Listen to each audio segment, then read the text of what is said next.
Mes chers camarades, bien le bonsoir ou bien le bonjour à ceux qui nous regardent en rediffusion un petit peu partout sur YouTube ou en podcast, ça dépend. Voilà, vous avez le droit d'être un petit peu partout.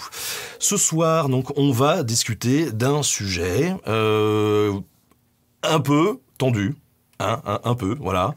Zemmour manipule-t-il l'histoire ? Une grande question, n'est-ce pas ? Et pour le coup, en abordant le sujet sur Twitter, on a vu qu'il y avait déjà des réactions qui parfois étaient un petit peu épidermiques. Et ce soir, on va tenter de répondre à cette question. Est-ce qu'il manipule l'histoire ? Oui, non. Pourquoi faire une émission dédiée à Éric Zemmour et pas à quelqu'un d'autre, hein ? Pourquoi pas à Mélenchon, par exemple ? Voilà, au hasard. Eh bien, on va recevoir pour ça deux historiens qui vont répondre un petit peu, qui vont essayer de débroussailler un petit peu ce sujet. D'un côté, Catherine Rideau-Kikuchi, qui est maîtresse de conférence à l'université de Versailles-Saint-Quentin en histoire médiévale.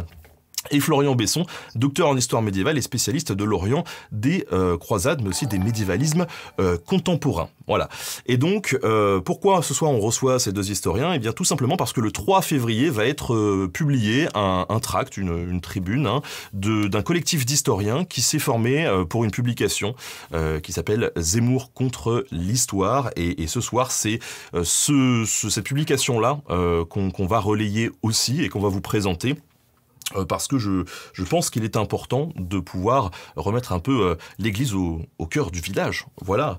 Donc, bien le bonsoir, Florian et Catherine. Merci d'être avec nous. Bonsoir Benjamin, bonsoir. Merci beaucoup. Merci pour l'invitation, bonsoir. Bah avec plaisir. On le sait, c'est un sujet qui est clivant. Il y a peut-être d'ailleurs des partisans d'Éric Zemmour qui nous suivent dans le chat. Et c'est bien parce que voilà, on va pouvoir aussi discuter. On a un fil qui est d'à peu près 1h30 qui est prévu. On va peut-être le raccourcir s'il y a beaucoup de questions, on verra. Mais en tout cas, il y a un temps qui est prévu pour les questions-réponses dans cette émission. Tout ce que je demande, c'est qu'on reste poli et courtois parce que sinon la modération se chargera d'abattre le marteau du ban sur vous. Ça serait vraiment très très dommage. Voilà. Alors.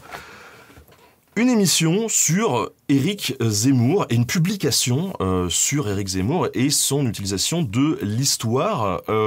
Pourquoi est-ce que ce collectif s'est formé, en fait ? Pourquoi contre Zemmour spécifiquement, Catherine ? Alors, je pense que voilà, le fait que les historiens prennent la parole par rapport à ce qui se dit dans le débat public, c'est pas quelque chose de nouveau. Mais là, effectivement, avec Zemmour, on a été nombreux à avoir l'impression qu'il y avait quelque chose de vraiment systématique et même systémique. C'est-à-dire que voilà, le discours de Zemmour s'appuie énormément sur l'histoire. Depuis le début, même bien avant qu'il soit candidat, Zemmour écrit des livres qui se présentent comme des livres d'histoire. Il parle de l'histoire, il parle des historiens et des historiennes, et donc pour cette raison-là, il nous a semblé qu'il avait un rapport à l'histoire beaucoup plus rapproché que d'autres hommes ou femmes politiques, même si voilà, à d'autres moments on a aussi pu avoir des débats parfois vifs avec l'utilisation de l'histoire par Mélenchon, par Sarkozy il y a quelques années, voilà. Mais là, il y a quelque chose vraiment qui est au cœur de son discours et qui nous a semblé important de mettre à jour. C'est en gros loin d'être anecdotique, c'est ça son utilisation de l'histoire, parce qu'effectivement, comme tu le dis, Mélenchon utilise régulièrement la Révolution ou d'autres trucs dans le genre. Oui, tout à fait. En fait, c'est vraiment quelque chose qui est toujours une référence que Zemmour utilise, qu'il utilise. Alors d'abord, voilà, avant même d'être candidat, dans ses livres, les références à l'histoire de France depuis Clovis jusqu'à Vichy et à la guerre d'Algérie, c'est vraiment des références constantes dans son discours. Et non seulement c'est des références constantes, mais en plus il va les utiliser pour servir un certain programme politique, mais là encore de façon vraiment beaucoup plus systématique que les autres. Mais je pense que Florian aura son mot à dire là-dessus. Ce que tu dis, Benjamin, c'est ça. Anecdotique, c'est le bon terme. Effectivement, la plupart des hommes et des femmes politiques, ils utilisent l'histoire comme ils utilisent d'autres domaines, comme ils utiliseraient la littérature ou l'art, un peu comme une épice dont on saupoudre un plat de temps en temps, à la fois parce que ça fait bien, ça fait intelligent, sûrement aussi, je suis sûr, parce qu'ils ou elles aiment ça, parce qu'il y a un vrai goût pour l'histoire, une vraie appétence pour l'histoire. Mais dans tous les cas, c'est une épice, quoi. C'est un truc saupoudré. Et avec Éric Zemmour, on n'est pas dans le domaine de l'épice. On est vraiment dans quelque chose de racinaire, quoi. On est au cœur de sa pensée, avec la manière dont il utilise l'histoire, dont il revient à l'histoire, dont il fait revenir à l'histoire, parce qu'il se sert de l'histoire à la fois pour dire ce qui a été, mais pour dire ce qui va être. On aura peut-être l'occasion d'en parler, mais en fait, son histoire, elle est très prophétique. même si c'est des fausses prophéties, mais il s'en sert comme ça. Donc on n'est pas juste sur quelque chose dont on saupoudre de temps en temps un discours, effectivement, comme le fait Jean-Luc Mélenchon quand de temps en temps il va citer la Révolution ou la République romaine, où c'est finalement très ponctuel. Là, on n'est pas sur du ponctuel, on est sur du structurel. Et du coup, ça impose une réponse d'historiens et d'historiennes qui soit du même ordre. Et cette utilisation de l'histoire, elle date de quand chez Zemmour? Est-ce que c'est nouveau? C'est le candidat Zemmour qui utilise ça, ou est-ce que finalement il a toujours été un petit peu là-dedans? Alors, je ne saurais pas le dater de façon très précise, mais c'est clairement bien avant qu'il soit candidat. Voilà, avec ses livres comme Le suicide français, Le destin français, enfin l'histoire là est vraiment au cœur du récit. Et encore une fois, ça se présente comme des livres d'histoire. Il se présente pas comme historien en tant que tel, mais il dit écrire des livres d'histoire. Pardon, il dit écrire des livres d'histoire à destination du grand public. Il dit s'appuyer sur des historiens et sur des historiennes, sur des sources. Il le dit aussi très régulièrement qu'il a consulté des sources que parfois les spécialistes ne connaissent pas, dit-il, ce qui est généralement faux. Donc non, ça c'est quelque chose qui fait depuis très longtemps, je dirais au moins depuis le début des années 2000. Oui, au contraire, on pourrait presque dire que, mis à part une exception, bon, qui est une exception massive, celle de la Deuxième Guerre mondiale, de Vichy, des Juifs, etc., à part ça, j'ai l'impression que depuis qu'il est candidat, au contraire, il y a moins d'utilisation de l'histoire que ce qu'on aurait pu attendre. Bon, cela dit, il y en a quand même des belles, hein. Outre, effectivement, ces nombreux discours sur Vichy et les Juifs, le nom même de son parti, hein, Reconquête, n'est pas choisi au hasard, et il fait signe directement vers la Reconquista, donc la reconquête de la péninsule ibérique à la période médiévale et moderne. Donc il y a quand même, encore une fois, ce terreau historique. Et après, d'où ça date, effectivement, je pense que d'aussi loin qu'Éric Zemmour écrit, ça date. Encore une fois, on ne peut pas lui enlever, je pense, un vrai goût pour l'histoire. Je suis sûr que c'est quelque chose qu'il aime énormément, et je suis sûr que du coup, il consacre une partie non négligeable de son temps et de son énergie à des lectures historiques. Donc c'est assez logique que ça ait à ce point-là infusé son texte, infusé sa pensée. Et effectivement, depuis au moins une quinzaine d'années, il utilise vraiment l'histoire comme pierre de touche, quoi, comme clé de voûte de la construction d'un discours politique qui est de plus en plus cohérent. Parce que tout n'était pas en place chez Éric Zemmour il y a 15 ans, mais en tout cas, ça a gagné en cohérence à mesure qu'on avance dans le temps. Avant d'entrer peut-être dans le debunk et les analyses un peu plus profondes du discours de Zemmour, moi il y a une question quand même qui m'anime, qui est celle de la place de l'historien dans le débat public, parce que notamment ici on voit que Zemmour, bon, il n'a pas attendu le collectif que vous avez formé pour être débunké. Il y a déjà certaines personnes qui s'y sont collées de manière plus individuelle, et du coup quelle est cette place de l'historien? Pourquoi avoir des historiens sur la scène médiatique, c'est utile? Est-ce que c'est utile? Et j'imagine que oui, hein, vu que vous prenez part à ce collectif. Et comment justement l'historien doit s'insérer dans l'espace médiatique? Je pense qu'il y a plusieurs niveaux de réponse, quoi. La première chose, c'est que les historiens, ils peuvent intervenir dans le débat public à partir du moment où on parle directement d'histoire et où il y a des choses qu'on remarque qui peuvent être fausses, ou imprécises ou qui ne correspondent pas à ce qu'on sait de l'histoire.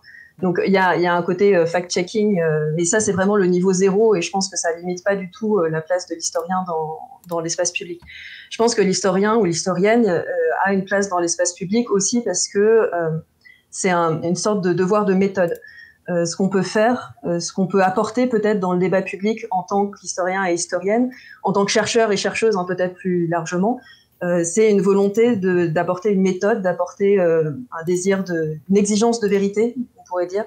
Alors, sachant que voilà, la vérité, peut-être qu'on l'atteindra jamais complètement, mais en tout cas, on essaye de la chercher par des méthodes qui sont éprouvées, des méthodes qui sont soumises au jugement des pairs dans l'espace scientifique, et des méthodes qui font qu'on ne peut pas faire dire n'importe quoi à n'importe quel texte, à n'importe quelle source, à n'importe quelle image.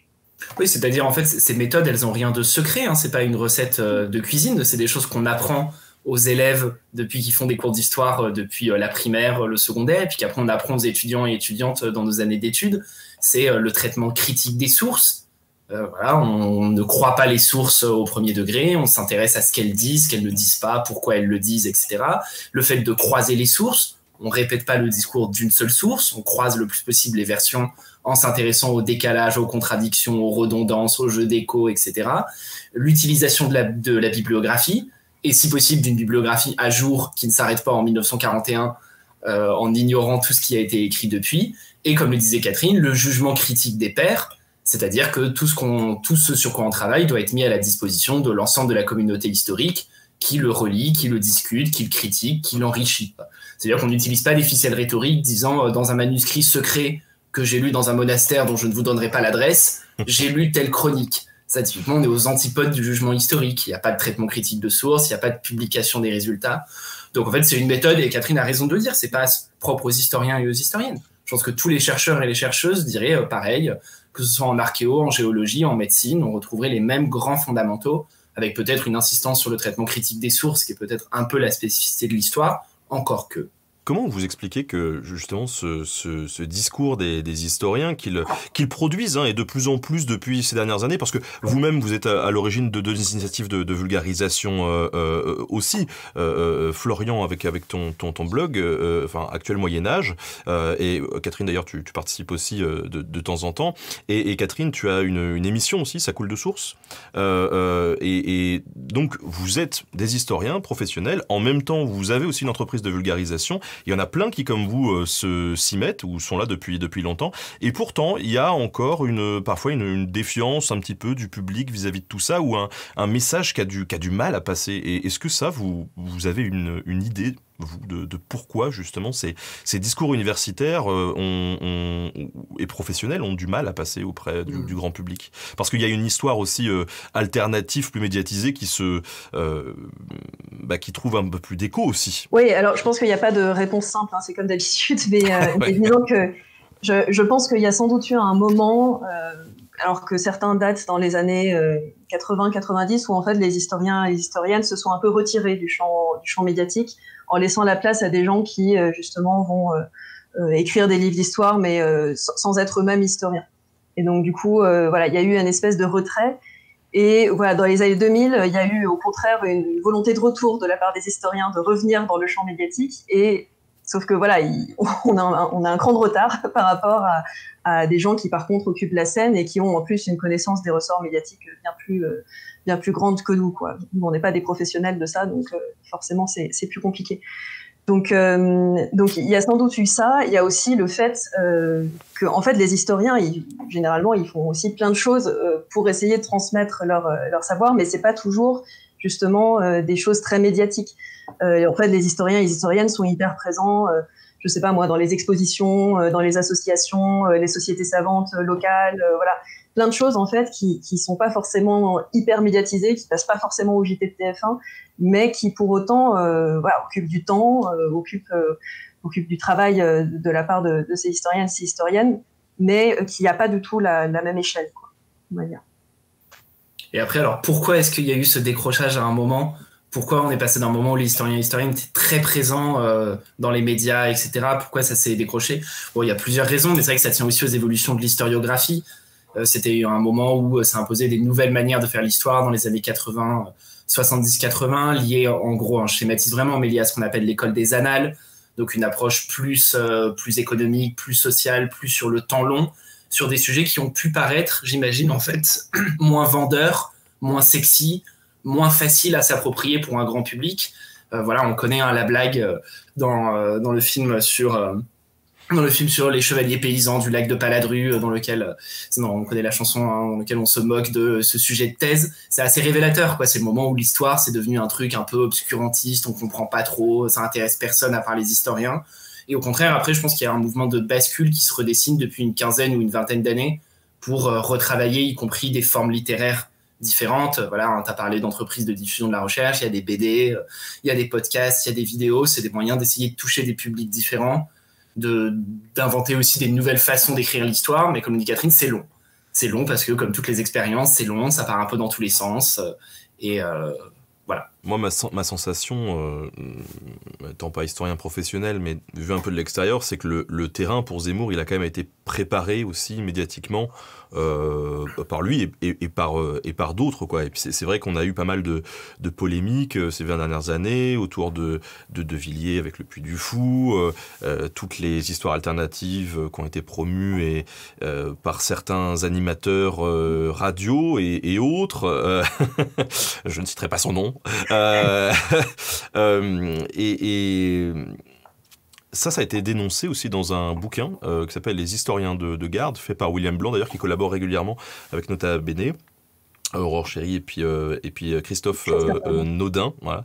Ça fait un petit bout de temps quand même qu'ils avaient alerté là-dessus. Ouais, c'est 2013 la publication des historiens de garde, donc effectivement ça fait déjà un moment. Et il montrait bien en fait tous les ressorts qui sont d'ailleurs tout à fait utilisés aujourd'hui encore, que ce soit par Éric Zemmour ou par d'autres, le ressort du dévoilement. En fait, c'est un truc qui marche très très bien. Moi, je vais vous montrer dans mon livre ou dans mon émission ce que les historiens vous cachent, et je vais vous montrer une vérité à laquelle qu'on essaye de vous cacher et à laquelle tout le monde n'a pas accès. Et cette rhétorique du dévoilement qui vire parfois un peu complotiste parce que c'est une vérité justement que les historiens nous cachent. Donc il y a un complot des historiens pour ne pas justement transmettre cette vérité. C'est quelque chose qui est assez ancien et qui a été utilisé par Laurent Deutsch, qui a été utilisé par les animateurs auxquels tu faisais allusion. Voilà, donc ça c'est... Bon, bah, si tu cites Deutsch aussi, on peut... Voilà, c'est toi qui as commencé avec Canon. Hein. C'est vrai, pardon. Et oui, donc effectivement, en 2013, les trois auteurs que tu citais, ils appelaient ça le retour du roman national. Ils mettaient ça en lien avec l'émergence d'une nouvelle droite politique, à la fois très traditionnaliste et en même temps plus décomplexée, notamment au niveau du néolibéralisme, ce genre de choses. Enfin, leur livre est vraiment très très bon. Il sort en poche d'ailleurs dans quelques semaines. C'est assez révélateur qu'il y ait cette réédition en poche. Mais à côté de ça, quand tu dis que Éric Zemmour, il s'inscrit, tu as dit, dans un champ bien préparé, en fait, c'est même plus que ça. Il foule un terrain très bien balisé, où il utilise consciemment, d'ailleurs, souvent avec stratégie, etc., un certain nombre d'outils rhétoriques qui ont été utilisés depuis longtemps. Catherine, elle a parlé de cette ficelle du dévoilement, de dire, moi, je vais vous dire des trucs secrets que personne ne sait, qui, en fait, qu'on utilise un peu tous, notamment quand on fait cours, quoi. On dit, vous allez voir, je vais vous dire un truc super, aujourd'hui, ça va être super intéressant, etc. En soi, c'est pas grave. Mais par exemple, une autre ficelle rhétorique qu'Éric Zemmour utilise beaucoup, c'est la ficelle de « on n'apprend plus l'histoire à vos enfants ». Telle figure est effacée, tel personnage est oublié, etc. Et ça, c'est très vieux. Déjà en 79, Alain Decaux, il écrivait ça dans le Figaro en disant « on n'apprend plus l'histoire à vos enfants ». D'accord, ça fait presque 50 ans qu'on répète qu'on n'apprend plus l'histoire à nos enfants. À un moment, du coup, il va falloir se demander qu'est-ce qu'on leur apprend depuis 50 ans si on leur apprend plus l'histoire. Puis surtout, on mesure bien à quel point, du coup, ce refrain, il devient presque ridicule s'il est répété tous les 2-3 ans. Actuellement, c'est Dimitri Casali qui le porte aussi beaucoup. Ouais. Si tous les 2-3 ans, on dit « on n'apprend plus l'histoire », ça devient catastrophique, on oublie l'histoire, ça devient absurde sur une échelle de 50 ou 60 ans. Mais Éric Zemmour l'utilise vraiment beaucoup dans ses différents livres, et ça permet de retomber sur cette espèce de rhétorique complotiste, de dire si on n'apprend plus, c'est parce qu'il y a un « on » qui veut que vous n'appreniez plus. Et là aussi, il y a vraiment des points communs très forts avec ces différents acteurs de cette espèce de néo-roman national qui s'est imposé dernièrement. Justement, alors on reviendra après sur cette on n'apprend plus l'école, tout ça, on va y revenir après. Mais le mot est lâché là, le roman national, c'est vraiment le cheval de bataille d'Éric Zemmour. Pour ceux qui nous écoutent ou nous regardent, c'est quoi le roman national et est-ce que c'est mal ? Parce que justement, il y a beaucoup de gens qui soutiennent Zemmour et qui disent, ben oui, mais nous, bon, ok, peut-être qu'il trafique un peu la vérité, mais ça nous plaît, la vision qui nous donne ce roman. Ouais, je pense que c'est dur de donner une seule définition, parce que je pense qu'il y a autant de définitions peut-être que de gens qui se réclament du roman national, mais pour faire simple, ça serait une manière de voir l'histoire dans un cadre strictement national. Et qui vise à glorifier en fait le destin ou l'histoire nationale. Voilà. Je ne sais pas si ça te va comme définition, Florian. Mais... Oui, c'est bien. Le roman national, c'est une façon de raconter, et encore plus que de raconter, d'enseigner, je pense, l'histoire qui s'est mise en place à la fin du 19e siècle, pendant la Troisième République. Vraiment, l'un de ses pères fondateurs, et en même temps de meilleurs exemples, c'est Lavis, professeur d'histoire qui écrit le Petit Lavis, un manuel d'histoire. Et en couverture du Petit Lavis, c'était écrit « Tu dois aimer la France ». Parce que la nature l'a faite belle et que l'histoire l'a faite grande. Vraiment, c'est ça. Le cœur du roman national, c'est ça. C'est à la fois une injonction morale très forte. Tu dois aimer la France. Et pourquoi ? Parce que l'histoire l'a faite grande. Et après, le but du roman national, c'est de montrer comment l'histoire a fait une grande France pour faire aimer la France. Dans la vidéo d'annonce de campagne d'Éric Zemmour, c'est exactement ça. Je pense qu'il aurait pu mettre comme titre « Tu dois aimer la France » parce que l'histoire l'a fait grande, et après défile une série de tableaux, d'images, etc., etc. Pour le tout, sans avoir payé de droits d'auteur aux ayants droit, mais ça, c'est un autre problème. Mais en fait, on est exactement dans la lignée de Lavis. Comment est-ce qu'on fait aimer la France avec, en recourant à des grandes figures, à des grands moments, à des grandes victoires, à des pionniers scientifiques, etc., etc. Et en fait, le gros problème avec cette manière de mettre en récit l'histoire de France, c'est que très souvent, ça amène en fait à dire des choses fausses, à dire des choses qui sont, qui visent justement à glorifier l'histoire nationale française, mais ce serait pareil pour d'autres pays. Hein. Là, pour le coup, il n'y a pas de spécificité forcément française, mais du coup, en oubliant justement cette exigence de vérité dont on parlait tout à l'heure. Parce que justement, quand on essaye de faire de la recherche en histoire, le but, c'est pas simplement de chercher les éléments qui permettent de glorifier l'histoire nationale, mais c'est aussi cette exigence de vérité. Et là-dessus, justement, Laurent Deutsch avait été, pour ne pas le citer, avait été extrêmement explicite. Dans une interview qu'il avait donnée il y a quelques années, il avait dit que en gros, l'idéologie, donc sous-entendu le roman national parce qu'il parlait de ça, ne devait pas être soumise aux faits scientifiques, ne devait en gros pas être soumise à la réalité matérielle et à la réalité historique. Donc en fait, c'est vraiment assumer le fait que le roman national, pour lui, ne doit pas être soumise à la vérité historique. Ouais. Donc voilà, en fait, c'est assez révélateur. Ce que dit Catherine, en fait, c'est que le problème fondamental, c'est que très souvent, dès qu'on critique le roman national, les gens qui, comme tu l'as dit, aiment ce roman national et ont des raisons de l'aimer parce qu'il est beau, comme tous les romans, d'accord. Et du coup, ils tombent sur les historiens en disant ah là, vous voulez détruire la nation française, etc. En fait, dans le roman national, les historiens, ils n'ont pas de problème avec national, ils ont de problème avec le terme roman. Parce que l'histoire, c'est pas un roman. Les romans, c'est très bien, c'est absolument formidable. On a tous aimé Les Trois Mousquetaires de Dumas, mais Les Trois Mousquetaires, c'est faux. C'est pas l'histoire, c'est un roman. Et donc, dans le problème, dans le roman national, c'est qu'à partir du moment où on veut romancer l'histoire, on la déforme. On en oublie des parties, on exagère des parties, on retient que ce qui nous arrange, les grands hommes, les conquérants, les victoires, en oubliant tout le reste. On se détourne aussi largement d'une histoire du peuple, d'une histoire sociale, d'une histoire des minorités, d'une histoire des femmes, etc. Donc, on occulte des parties essentielles de l'histoire de France, qui sont là, simplement, elles ne rentrent pas dans le roman.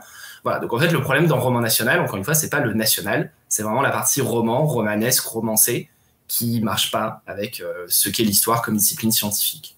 Oui, parce il pourrait y avoir des raisons d'être fier d'appartenir à un pays comme la France qui a pu faire des choses bien, des choses pas bien, mais des choses bien aussi. Bien sûr. Alors après, la différence, c'est aussi que les historiens et historiennes, c'est des scientifiques, donc en règle générale, on essaye, c'est aussi des choses qu'on apprend dans la formation scientifique, d'un peu couper de ce genre d'émotions. On n'est pas là pour classer, on n'est pas là pour juger, on n'est pas là pour être fier ou pas fier. On n'est pas dans un discours de honte ni de fierté, on n'est pas dans un discours de culpabilité. La question, c'est pas ça. C'est on étudie les acteurs et les actrices du passé, on étudie leurs pratiques, on étudie les transformations sociales. Du coup, c'est vrai qu'en fait, c'est un langage qui nous est un peu étranger, parce que c'est un langage qu'on nous apprend à pas trop parler, ce langage de la fierté ou de la honte. Mais comme tu as dit, il y a des raisons légitimes d'en être fier, bien sûr.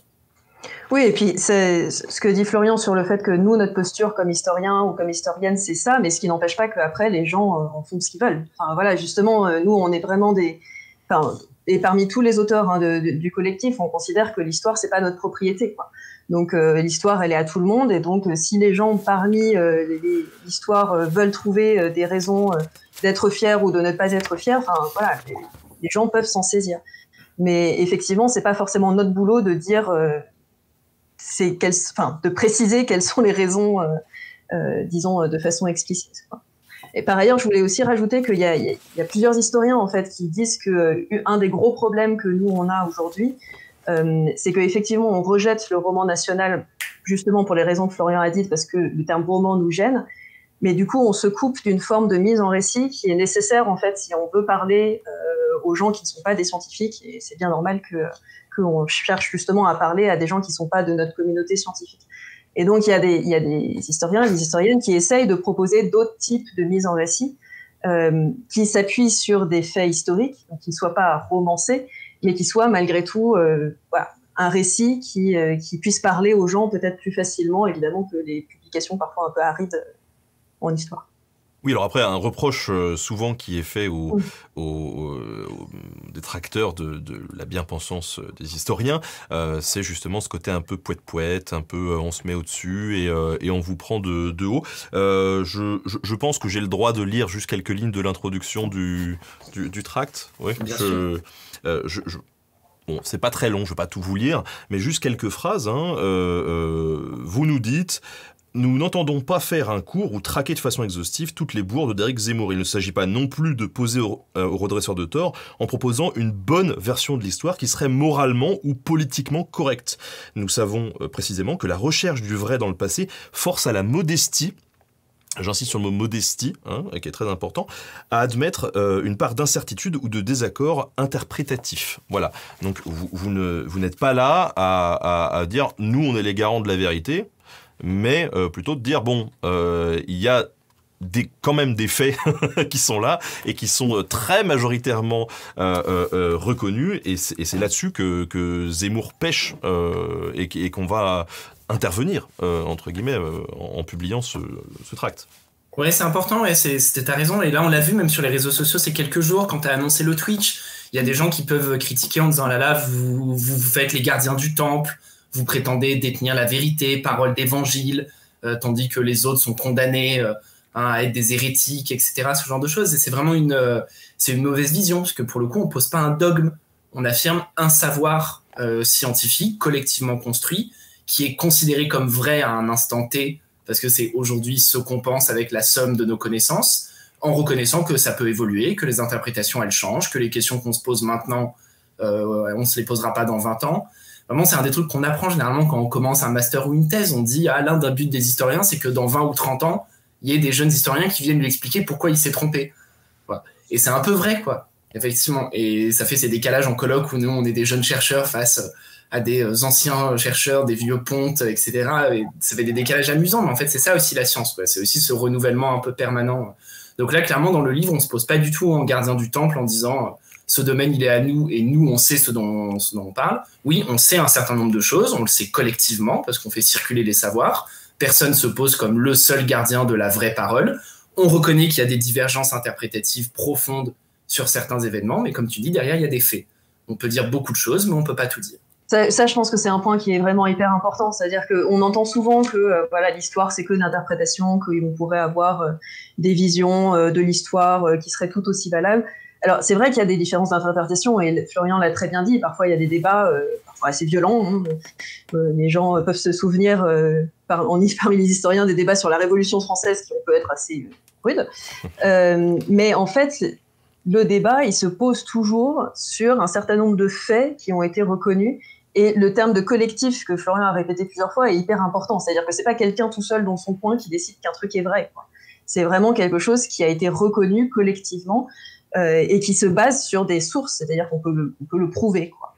Donc il y a des faits qui sont reconnus collectivement et prouvés, et ensuite sur ces faits on peut bâtir des interprétations, et là il peut y avoir effectivement plus de débats et plus de variations, et avec effectivement une forme d'humilité qui est hyper importante. C'est-à-dire qu'il y a des interprétations qui vont nous paraître très justes, et puis dans plusieurs années, peut-être parce qu'on aura relu d'autres sources, poser de nouvelles questions, ce sera caduque. Mais les faits restent importants. Toujours. Oui, parce que sinon, c'est la porte ouverte à toutes les fenêtres, entre guillemets, puisque une des rhétoriques aussi que j'entends régulièrement sur Twitter, c'est si les historiens sont pas si sûrs que ça et remettent en question tout ce qu'on dit, alors on peut très bien dire que les chambres à gaz n'ont pas existé, il n'y a pas de problème. Oui, sauf qu'en fait, si.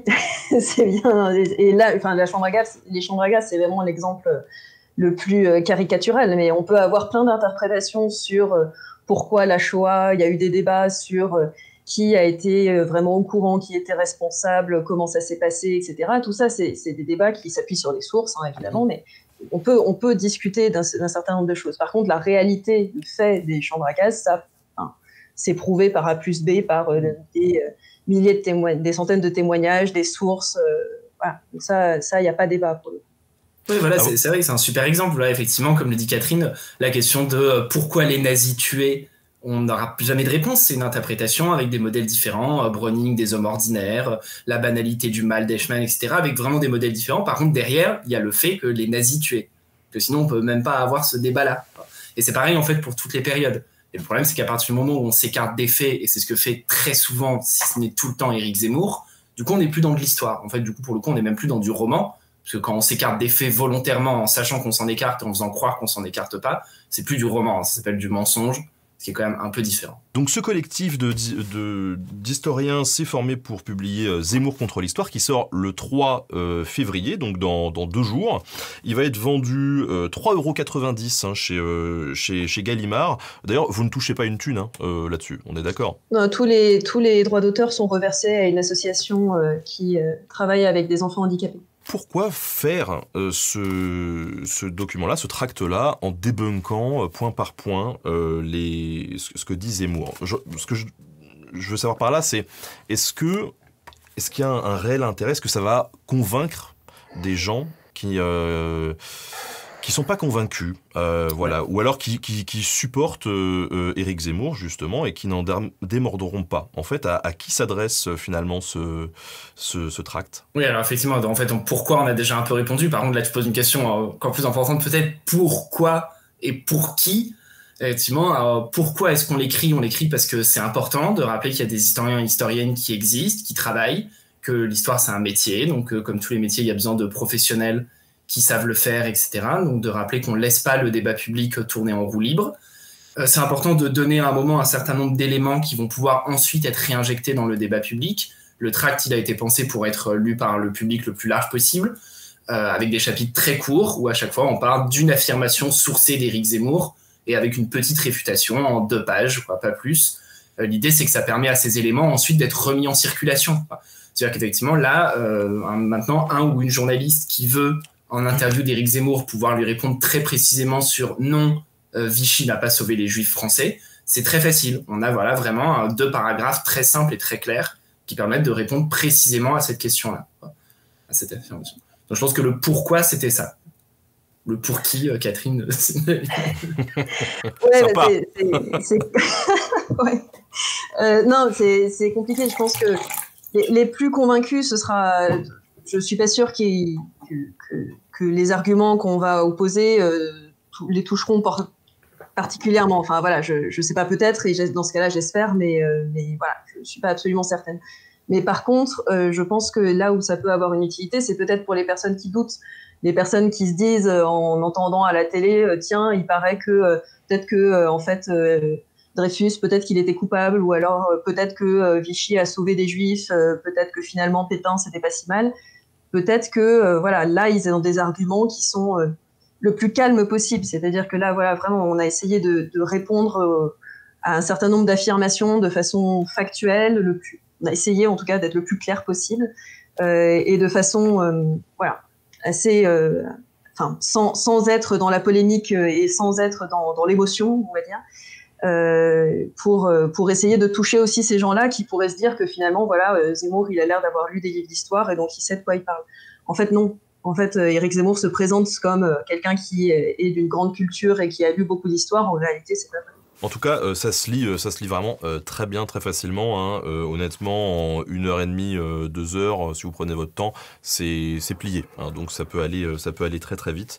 Et c'est chouette. Moi, à titre personnel, voilà, dans la démarche de vulgarisation que j'entreprends, j'ai effectivement toujours le cul entre 2 chaises, et on en avait discuté un petit peu ensemble, parce que les approches sont complémentaires. C'est-à-dire qu'il y a effectivement un debunk qui est nécessaire d'un côté, mais qui forcément va froisser de façon très épidermique les gens qui ne veulent pas ce debunk. Et puis de l'autre, il y a le choix de pas faire de debunk, mais de produire du contenu en fait qu'on va essayer de médiatiser, qui soit un contenu scientifique de qualité ou autre, et qu'on espère qu'il prendra un peu plus de place que les fake news. Ou bon, c'est 2 approches qui sont complémentaires, et je pense que c'est quand même salutaire de faire du debunk comme vous le faites ici dans cette publication. Bon. Est-ce qu'on passerait pas aux choses un petit peu sérieuses? Il y a quelqu'un dans le chat qui a dit ça tourne autour un peu du pot quand même là, non? Oui, bah écoute, on y va. Rentrons dans le pot. Rentrons dans le pot, c'est parti. Clovis serait jeté dans les poubelles de l'histoire, voilà, et on n'enseignerait plus Clovis. C'est le premier chapitre du tract, effectivement. Donc pour vous montrer un peu comment c'est construit, on part d'une citation d'Éric Zemmour. En l'occurrence, je vous la lis, donc je cite « Clovis est désormais jeté dans les poubelles de l'histoire comme un témoin gênant ». Fin de citation. C'est dans Destin français, d'accord, donc qui est écrit en 2018, précisément, c'est page 54 de ce livre écrit en 2018 dans un chapitre sur le baptême de Clovis. Donc c'est intéressant, on est pile dans cette rhétorique dont on parlait tout à l'heure, la rhétorique de Alain Decaux, de Dimitri Casali, on n'apprend plus Clovis, d'accord. Et en plus, vous avez vu les termes très forts qui sont choisis. Clovis, il est jeté dans les poubelles de l'histoire, quoi. C'est-à-dire vraiment à un moment, il y a quelqu'un qui est passé, qui a pris Clovis, et puis qui l'a jeté dans une corbeille, d'accord, dans la poubelle de l'histoire, et puis il n'est pas jeté n'importe comment, il est jeté comme un témoin gênant. Alors un témoin de quoi, on ne saura pas trop, parce que le chapitre, il est un peu confus, mais on comprend un témoin de la gloire de la France chrétienne, mais aussi de la France guerrière, parce que Clovis, c'est un roi guerrier, un roi moustachu, chevelu, bref, c'est le vrai franc, donc déjà quasiment le vrai français. Encore, je dis ça, j'ai rien contre les barbus chevelus, Benjamin. Bien sûr. Merci. Bien sûr, c'est pas du tout la question. Et donc, il est supprimé comme un témoin gênant, et sous-entendu, après Éric Zemmour l'explicite, il serait supprimé par les historiens et historiennes d'aujourd'hui qui feraient exprès d'effacer le roman national français, d'effacer la mémoire collective française. Donc, on est dans une rhétorique à la fois décliniste, on n'apprend plus l'histoire, et une rhétorique complotiste, on ne vous apprend plus l'histoire. Sous-entendu, attention, il y a des méchants historiens aux manettes qui essayent de vider la tête de vos enfants pour y mettre d'autres trucs. Et en fait, donc ça, c'est assez intéressant parce que donc, le chapitre en lui-même sur le baptême de Clovis est mauvais. Il y a plein d'erreurs, il y a plein d'anachronismes, il y a plein d'imprécisions. Bon, pour le coup, c'est une histoire extrêmement difficile que retrace Bruno Dumézil dans son dernier ouvrage. C'est un moment hyper touffu, on a très peu de sources, des sources qui sont copiées des dizaines d'années après. Donc là, Éric Zemmour, il s'aventure sur un terrain hyper complexe qu'il ne maîtrise pas du tout. Mais si on se concentre sur cette phrase, sur l'idée que Clovis serait jeté à la poubelle par des gens qui veulent détruire l'identité française, c'est très facile de prouver que c'est un mensonge. C'est facile de le prouver quantitativement, parce qu'il suffit en fait de compter le nombre de publications sur Clovis chaque année par les historiens et historiennes, ce qu'on peut faire, puisque grâce à la magie d'Internet, il y a des bases de données formidables qui recensent donc le nombre de publications des médiévistes chaque année. Et donc, c'est facile de chercher avec un mot-clé tout simple comme Clovis et de voir combien il y a de publications. Et du coup, c'est facile de voir qu'il n'y en a pas moins. Il n'y a jamais de baisse, il n'y a jamais eu de moins de publications. Au contraire, depuis 96, 1996, c'était du coup les 1500 ans du baptême de Clovis, en tout cas de l'une des dates supposées du baptême de Clovis. Il y a eu plein de publications à ce moment-là.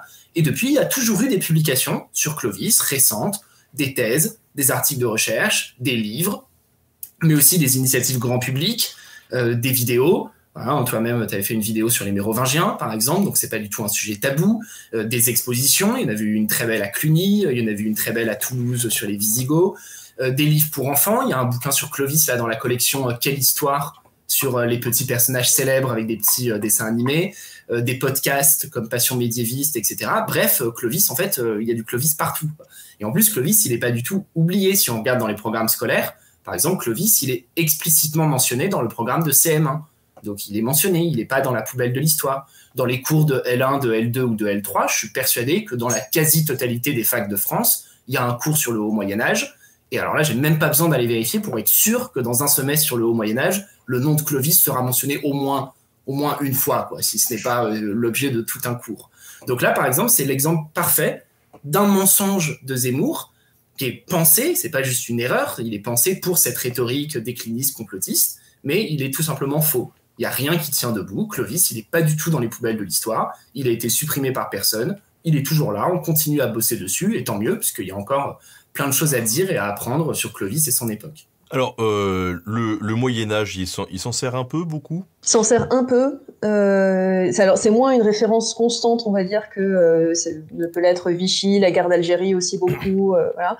Mais il s'en sert quand même beaucoup, parce que le Moyen-Âge et puis l'époque moderne, c'est vraiment la période qu'il considère comme étant la gloire de la France avec la construction monarchique, particulièrement depuis Philippe Auguste. Voilà. Donc, c'est vraiment une période qu'il utilise beaucoup comme une sorte de gloire passée de la France. Et donc, il va parler de Saint-Louis, donc Louis IX. Il va parler de la guerre de Cent Ans. C'est principalement ces deux moments. Jeanne d'Arc. Les croisades. Et les croisades. Et bien sûr, les croisades, excuse-moi. Qui serait une grande victoire française. Une grande victoire française. Bah oui. Je vais laisser parler Florian là-dessus, parce que... C'est davantage ce domaine. Là, tu fais référence à un autre chapitre du livre, etc., exactement, dans lequel, là aussi, une affirmation qui vient de Destin français, où Éric Zemmour affirme que la croisade, donc la première croisade, celle qui se termine en 1099 avec la prise de Jérusalem, a été une victoire française. D'accord. Et puis que Godefroy de Bouillon, donc, qui devient le premier souverain du royaume de Jérusalem, est pratiquement, alors il met un pratiquement entre parenthèses, pratiquement français. Alors déjà, le concept du pratiquement français est quand même génial. Je vous invite tous à méditer sur la précision scientifique de ce terme. D'accord, les choses sont pratiquement françaises. Dans ce cas-là, autant dire que Philippe Auguste est pratiquement belge, ou pratiquement flamand, ou pratiquement lorrain. Si on met des pratiquement, pourquoi pas. Et alors la croisade, victoire française, c'est un vieux refrain là aussi du roman national. C'est un truc qui s'est beaucoup construit à la fin du 19e siècle. D'ailleurs, à ce moment-là, il y a eu des vraies querelles, à la fois érudites, mais aussi politiques, entre Français et Anglais, par exemple, mais aussi entre Français et Belges. La figure de Godefroy de Bouillon, elle a été violemment disputée entre Français et Belges, chacun revendiquant la possession véritablement de cette figure historique. Et donc là, en fait, Zemmour, il est dans du très classique, mais là encore, c'est pas parce que c'est classique que c'est vrai. En l'occurrence, c'est faux, ou plutôt, c'est même pas que c'est faux, c'est que ça n'a pas de sens de dire ça. Au moment de la première croisade, la France, elle n'existe pas en tant que nation. Il va falloir un bon moment. La France, elle émerge en tant que nation seulement pendant la guerre de 100 ans, en tant qu'idée nationale, et en tant que nation proprement constituée, c'est 1792, quoi. C'est Valmy. Donc il faut vraiment un bon moment. Donc au moment de la première croisade, la France, c'est pas une idée, c'est même pas une expression. Le roi, il s'appelle le roi des Francs. Il n'est pas encore roi de France. Il faut attendre encore quasiment un siècle pour que l'expression elle apparaisse. Et donc dans la première croisade, elle n'est pas faite par des Français. Elle est faite par des Flamands, des Provençaux, des Gascons, des Bretons, des Lorrains, des Scandinaves, des Anglais, des Vénitiens, des Génois, des Corses, etc., etc. Ce que d'ailleurs les chroniqueurs de l'époque disent. Ce que d'ailleurs ils survalorisent parce qu'ils reprennent le motif biblique de tous les peuples rassemblés sous le gouvernement du Seigneur, etc. Donc pour eux, c'est quelque chose de très important. Eux, ils auraient détesté qu'on dise la croisade, c'est le fait des Français, puisque eux, ils veulent dire la croisade, c'est le fait des chrétiens, de tous les chrétiens venus de partout qui ne parlent pas la même langue, et pourtant, grâce à la puissance divine, ils se sont rassemblés, ils ont repris Jérusalem. Il y a des chroniqueurs qui vont même jusqu'à dire que ça inverse le mythe de la tour de Babel. C'est tous les hommes reviennent au point d'origine, et vive le Seigneur, alléluia, tout va bien, on a repris Jérusalem. Donc pour eux, c'était très important, cette diversité ethnique. Et du coup, là, effectivement, Éric Zemmour, il passe totalement à côté de la logique de l'époque. En fait, on ne trouverait aucune source de l'époque. On revient sur ce qu'on disait sur l'importance des sources. On n'a aucune source contemporaine qui dirait la croisade est une victoire française. Déjà, parce que croisade n'existe pas à l'époque, victoire non plus, et française non plus. Donc ça fait quand même beaucoup pour le faire dire à des sources. Ouais, si je peux juste insister sur un point, en fait, le truc, c'est que déjà, effectivement, le terme français a pas de sens. Après, on pourrait nous dire, oui, mais en fait, vous pinaillez, ce qui veut dire, c'est juste des gens qui sont sur l'actuel territoire du Royaume de France. Mais du Royaume de France, de la France. Mais comme l'a dit Florian, et ça, je pense que c'est hyper important d'y insister, c'est que c'est même pas vrai, en fait, ça. C'est-à-dire que la croisade, elle est faite par des gens qui se trouvent sur le territoire actuel français, mais le territoire actuel italien, le territoire actuel allemand, le territoire actuel belge, suisse, anglais, voilà. Donc, il y a vraiment une grosse diversité, et c'est pas juste qu'on pinaille, quoi. C'est juste que c'est faux. Et après, l'argument qu'on entend souvent quand on commence à dire ça, quand on dit « Ah oui, mais la France n'existe pas vraiment à l'époque », on entend cet argument du « Ah, vous pinaillez », puis on entend l'argument de « Ah, de toute façon, tous ces peuples, ils vont devenir français. Les Bretons, les Provençaux, les Normands, les Lorrains, c'est des Français en devenir, ils vont l'être. » Et Éric Zemmour le dit beaucoup. En fait, ça, c'est assez dangereux, parce qu'en histoire, c'est ce qu'on appelle une lecture téléologique. C'est une lecture qui consiste à voir l'histoire par la fin de l'histoire. C'est très dur de s'en défaire, parce qu'évidemment, quand nous, on écrit l'histoire, on sait comment elle se termine. Donc, quand on raconte la première croisade, on sait qu'elle va terminer par une victoire. Mais les gens, à l'époque, ils ne le savaient pas. Ils vivaient comme nous, dans l'incertitude de l'événement, dans la non-détermination du présent. Et donc, dire qu'en 1099, les Bretons, c'est des futurs Français, en fait, c'est absurde, c'est anachronique, c'est téléologique, puisqu'il n'y a rien qui les prédestine à devenir Français. Oui, mais vu le titre de son bouquin, Un destin français, la destinée, c'est un truc auquel il croit, en fait. Oui. Et ça, après, il y a beaucoup de gens qui croient au destin aussi. Ouais, Oui, mais il y croit tellement, en fait, il a l'impression de voir l'histoire se répéter sans cesse, en fait. Il a l'impression de voir des sortes de préfigurations, et en particulier de ce phénomène qu'il utilise et qui est beaucoup décrié, qui est le grand remplacement. Il a l'impression d'en voir partout, en fait. Et il a l'impression d'en voir au Moyen-Âge, à l'époque moderne, à l'époque contemporaine. Enfin, voilà. Et ça, c'est une tournure d'esprit, en fait, qui pose un peu problème quand on essaye de regarder les faits et quand on essaye de regarder les sources, parce qu'en fait, dans chaque situation, c'est des cas particuliers. C'est pas juste une répétition de schémas, qui plus est ce genre de schéma. D'ailleurs, dans le livre, Zemmour contre l'histoire, vous justement, vous parlez de ce grand remplacement et du fait qu'il se sert notamment des protestants comme d'un exemple historique d'un mouvement, d'une religion qui a voulu grand remplacer les Français, en fait.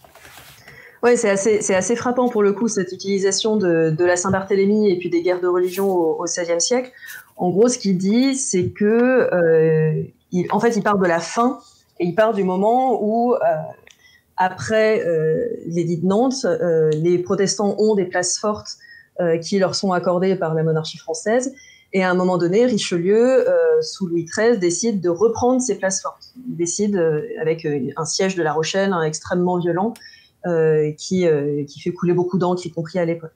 Et en fait, ce qu'il dit dans son livre, c'est que en fait, Richelieu essaye d'abattre l'État dans l'État, qui étaient devenus les protestants, parce que les protestants, en fait, et là, il remonte depuis la Saint-Barthélemy, les protestants avaient voulu, effectivement, alors il n'utilise pas exactement ce terme, mais en substance, grand remplacer les catholiques, alors que les protestants n'ont jamais constitué plus de 10% de la population du Royaume de France, que les protestants avaient voulu scinder en fait l'unité nationale, c'est comme ça qu'ils le voient, scinder, mettre en péril la monarchie, mettre en péril l'unité nationale autour de la monarchie.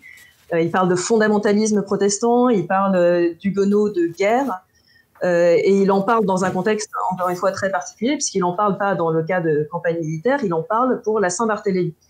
Alors, pour rappel, juste la Saint-Barthélemy, c'est un massacre qui n'est pas du tout un massacre de guerre, qui est un massacre de civils, qui est commandité par la monarchie et qui est perpétré à Paris par, alors c'est ce que Jérémy Foy a montré dans un de ses derniers livres, qui est perpétré par les bourgeois, les bons bourgeois de Paris, qui ont été en fait fanatisés par des discours depuis des années contre les protestants. Et donc les gens qu'on tue, c'est des familles, c'est des femmes, des enfants, des cordonniers qui n'avaient rien demandé à personne. Enfin voilà, c'est un massacre de gens, et c'est ces gens-là en fait que Zemmour appelle les huguenots de guerre et ceux qui essayent de remplacer les chrétiens. Et il s'en sert effectivement dans une rhétorique en disant, bah voilà, finalement Richelieu, il avait bien raison de vouloir reprendre La Rochelle, parce que comme ça, il a abattu l'État dans l'État.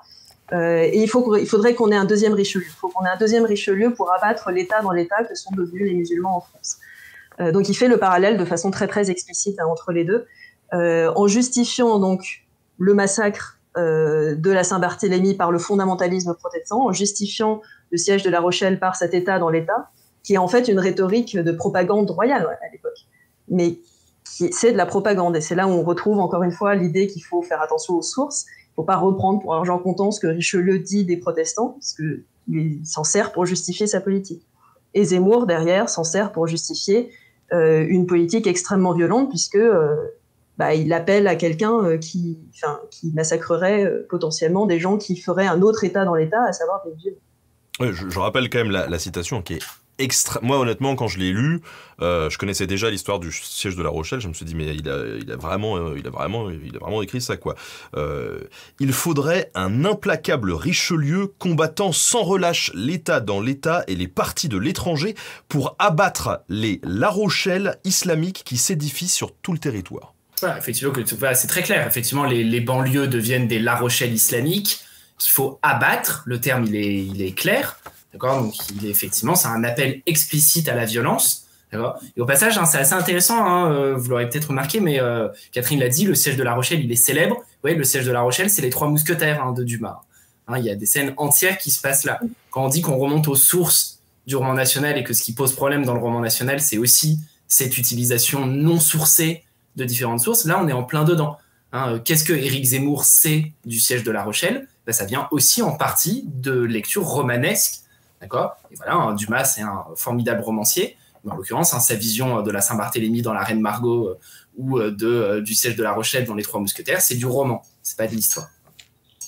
Et je trouve que cet exemple-là de Zemmour avec les protestants, la Saint-Barthélemy et Richelieu, c'est vraiment très symptomatique de la manière dont il utilise et dont il déforme en fait des faits historiques. Le premier ressort qu'on retrouve tout le temps, c'est le fait de transformer des victimes en agresseurs.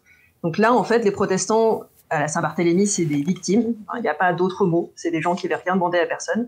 Par leur fondamentalisme et par le fait qu'ils voulaient abattre l'État, tout d'un coup, ça devient des gens qu'il fallait abattre, et donc c'est des agresseurs. Et puis, à chaque fois, c'est une utilisation tournée effectivement vers la violence. On le retrouve à d'autres moments, quand il utilise d'autres références médiévales. L'idée d'appel à la violence est quand même vraiment très présente. Et puis, un autre ressort, moi, qui m'a beaucoup marqué en le lisant, c'est qu'en gros, dans ce chapitre, il dit que la grande erreur de la monarchie française, c'est l'édit de Nantes. Parce que l'édit de Nantes, ça donne la liberté de conscience. Et ça a permis à ces protestants d'avoir des La Rochelle, et de s'ériger en État dans l'État. Et donc, le sous-texte, c'est que la liberté de conscience, c'est mal, parce que ça permet de scinder l'État. Et en fait, c'est quelque chose qu'on retrouve tout le temps sur les droits de l'homme en général. En fait, le cheval de bataille de Zemmour, c'est que les droits de l'homme, ce sont des grands principes qu'on a considérés comme intangibles, mais qui en fait nous affaiblissent. Et ça, on le voit très très bien ici avec la Saint-Barthélemy, parce que la liberté de conscience a affaibli la monarchie, enfin, pas la Saint-Barthélemy, avec Richelieu, ça affaiblit l'État, donc il faut s'en débarrasser. Et ce sera pareil pour les droits de l'homme pendant la guerre d'Algérie, la torture, ce sera pareil pour Vichy, enfin, voilà. C'est quelque chose qu'on retrouve vraiment à de très nombreuses reprises. Et ce qui est intéressant, tout à l'heure, Benjamin, quand on parlait du roman national, je disais le problème du roman national, c'est que du coup, il impose des visions qui sont fausses, notamment parce qu'on occulte des parties qui marchent pas dans le roman national. Et là, pour la Saint-Barthélemy, c'est exactement ça. Ce que Zemmour décrit, c'est une Saint-Barthélemy dans laquelle les méchants protestants, il le dit vraiment, les protestants sont des persécuteurs de catholiques intolérants. Finalement, ils ont eu ce qu'ils méritaient, dans le cadre d'un massacre de guerre dont le seul défaut, selon lui, c'est de ne pas avoir été poussé jusqu'au bout. Il aurait fallu éliminer tous les protestants et comme ça on était tranquille. Et du coup, en fait, on occulte des choses que, par exemple, dans le livre de Jérémy Foa dont parlait Catherine, qui s'appelle Ceux qui tombent, donc une histoire de la Saint-Barthélemy, qu'est-ce qu'on voit ? On voit par exemple des catholiques qui essayent de sauver des protestants, parce qu'ils essayent de sauver leurs voisins, quitte à mentir en disant « Si, je le connais, il est catholique, il va à la messe avec moi depuis 15 ans, je vous promets », par exemple.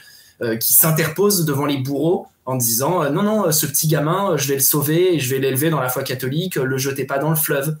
Où on voit après des bourreaux catholiques qui regrettent, qui passent 20 ans de leur vie à s'en vouloir et à essayer d'expier leurs péchés parce qu'ils ont tué quelqu'un pendant une soirée de massacre, une soirée de pogrom, et qui finissent hantés littéralement par les fantômes de leurs crimes. Et en fait, toutes ces histoires-là, elles marchent pas dans une logique de roman national. On les gomme pour avoir une belle vision très lisse, méchants protestants, gentils catholiques, qui ont débarrassé le royaume de ces fondamentalistes intolérants. Et du coup, en fait, le roman national, finalement, il est triste, Il est triste parce qu'il est très pauvre. Il gomme toutes ces petites aspérités qui sont tellement plus riches, tellement plus intéressantes, parce que c'est ça aussi l'humanité, C'est le fait qu'il y ait des gens qui massacrent, et à côté de ça, il y a des gens qui essayent de sauver, et à côté de ça, il y a des gens qui dorment, et il y en a qui s'en foutent, et il y en a qui ont peur. Et le roman national, il n'y a pas tout ça, Parlons un petit peu de l'affaire Dreyfus aussi, parce que autant il y a eu la France scindée en deux à une époque à ce sujet, autant la question semblait quand même un peu pliée. Et en fait, a priori, non. Ça ne serait pas plié, la question de Dreyfus ? En fait, oui, Éric Zemmour insinue le doute. Alors, il ne dit pas que Dreyfus était coupable, mais il dit on ne saura jamais, on ne sait pas trop, c'est trouble cette affaire. Voilà, c'est le terme qu'il utilise, trouble. En fait, là, pour le coup, c'est très simple. C'est un peu comme Clovis, c'est juste faux. Enfin, Dreyfus était innocent. Il n'y a pas 40 manières de le dire, il n'y a pas 40 manières de le prouver. Et c'est prouvé de façon assez limpide. Et ça a été prouvé d'abord par la justice, c'est-à-dire que la Cour de cassation en 906 fait un arrêt en démolissant en fait toutes les accusations qui tenaient contre le capitaine Dreyfus, et à la fin finit en disant qu'il n'y a plus rien qui tient. Donc toutes les accusations ont été démolies les unes après les autres, il n'y a plus rien qui tient. Et en fait, alors pour ceux qui ont la curiosité, en préparant le live, j'ai regardé. En fait, la pièce maîtresse de l'accusation, c'est ce qu'on appelle le bordereau. Donc c'est la lettre qui a été retrouvée et qui sous-entend qu'il y a des documents secrets militaires qui ont été transmis à l'Allemagne. Et c'est ce bordereau qu'on a assigné à l'écriture de Dreyfus, puis ensuite assigné à l'écriture d'Esterhazy, qui est le traître. Et donc, en fait, il y a eu toute une enquête judiciaire qui a été menée, notamment avec l'aide d'experts, notamment d'archivistes paléographes de l'École nationale des chartes, qui sont pas forcément les plus gros gauchistes de la Terre, hein, compris à l'époque, et qui. Mais ils sont super gentils. Moi, j'ai travaillé avec eux. Ils sont voilà. J'adore les chartistes. Il y a aucun problème, c'est pas la question. Mais voilà, disons que c'est pas tout à fait enfin, même à l'époque, c'était pas tout à fait les socialistes couteau entre les dents, quoi. Donc là, on a en fait des experts qui connaissent les écritures, qui ont montré en fait que l'écriture du bordereau, c'était pas l'écriture du capitaine Dreyfus, et c'était l'écriture du capitaine Esterhazy. Et si les gens ont la curiosité de voir, on a en ligne la comparaison en fait des écritures. Donc le bordereau, une lettre du capitaine Dreyfus et une lettre d'Esterhazy. Et en fait, même moi, avec ma petite expérience de paléographie médiévale, en fait, c'est très facile de voir que ça peut pas être l'écriture du capitaine Dreyfus, même maquillée, et que par contre, les lettres, c'est exactement les mêmes formes que sur la lettre d'Esterhazy, quoi. Donc ça, voilà, il y a pas 40 manières de le dire. Dreyfus est innocent, il y a pas de souci. Et alors, pourquoi en fait parce que c'est bien beau de dire non mais en fait il était un peu coupable, mais pourquoi il fait ça? Alors effectivement, déjà Catherine elle a bien dit, il joue sur du flou là, il est pas sur des gros sabots de la croisade victoire française ou Clovis est oublié ou bien fait pour les salles protestants à la Saint-Barthélemy. On est sur du trouble en disant on saura jamais, peut-être que finalement cette histoire c'est pas si clair. On est sur une rhétorique complotiste classique qu'on a déjà vu plusieurs fois. Alors je sais, on donne l'impression qu'on se répète, mais de fait, Zemmour se répète. C'est bien l'un des axes de sa rhétorique, c'est un biais de répétition, il martèle la même chose tout le temps. Donc on est sur une rhétorique complotiste, on ne saura jamais, on nous a dit que, mais peut-être que finalement, c'est pas si clair, etc. Ça permet de semer le doute globalement sur le discours historique. Ce qu'on nous a appris dans les manuels scolaires, peut-être que c'est pas si vrai. D'accord ? Donc s'il y a un truc sur lequel c'est pas si vrai, peut-être que tout le reste, après tout, c'est pas vrai non plus.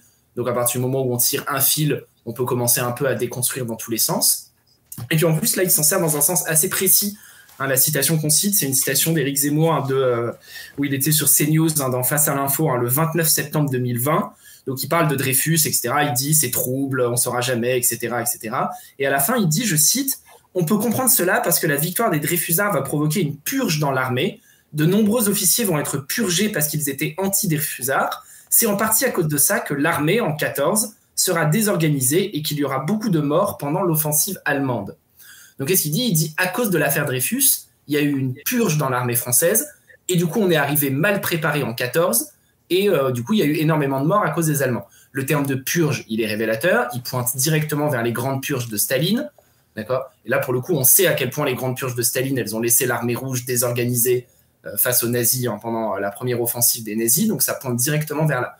Et là pour le coup c'est pareil, c'est faux. Il n'y a pas eu de purge. Il n'y a littéralement pas eu d'officiers qui ont perdu leur poste pour avoir été anti-Dreyfusards. Donc il y en a eu un, effectivement. Donc beaucoup de purges qui laissent l'armée française désorganisée. Bon, je ne sais pas combien il y avait d'officiers en 14, mais à mon avis, il n'y en avait pas 2.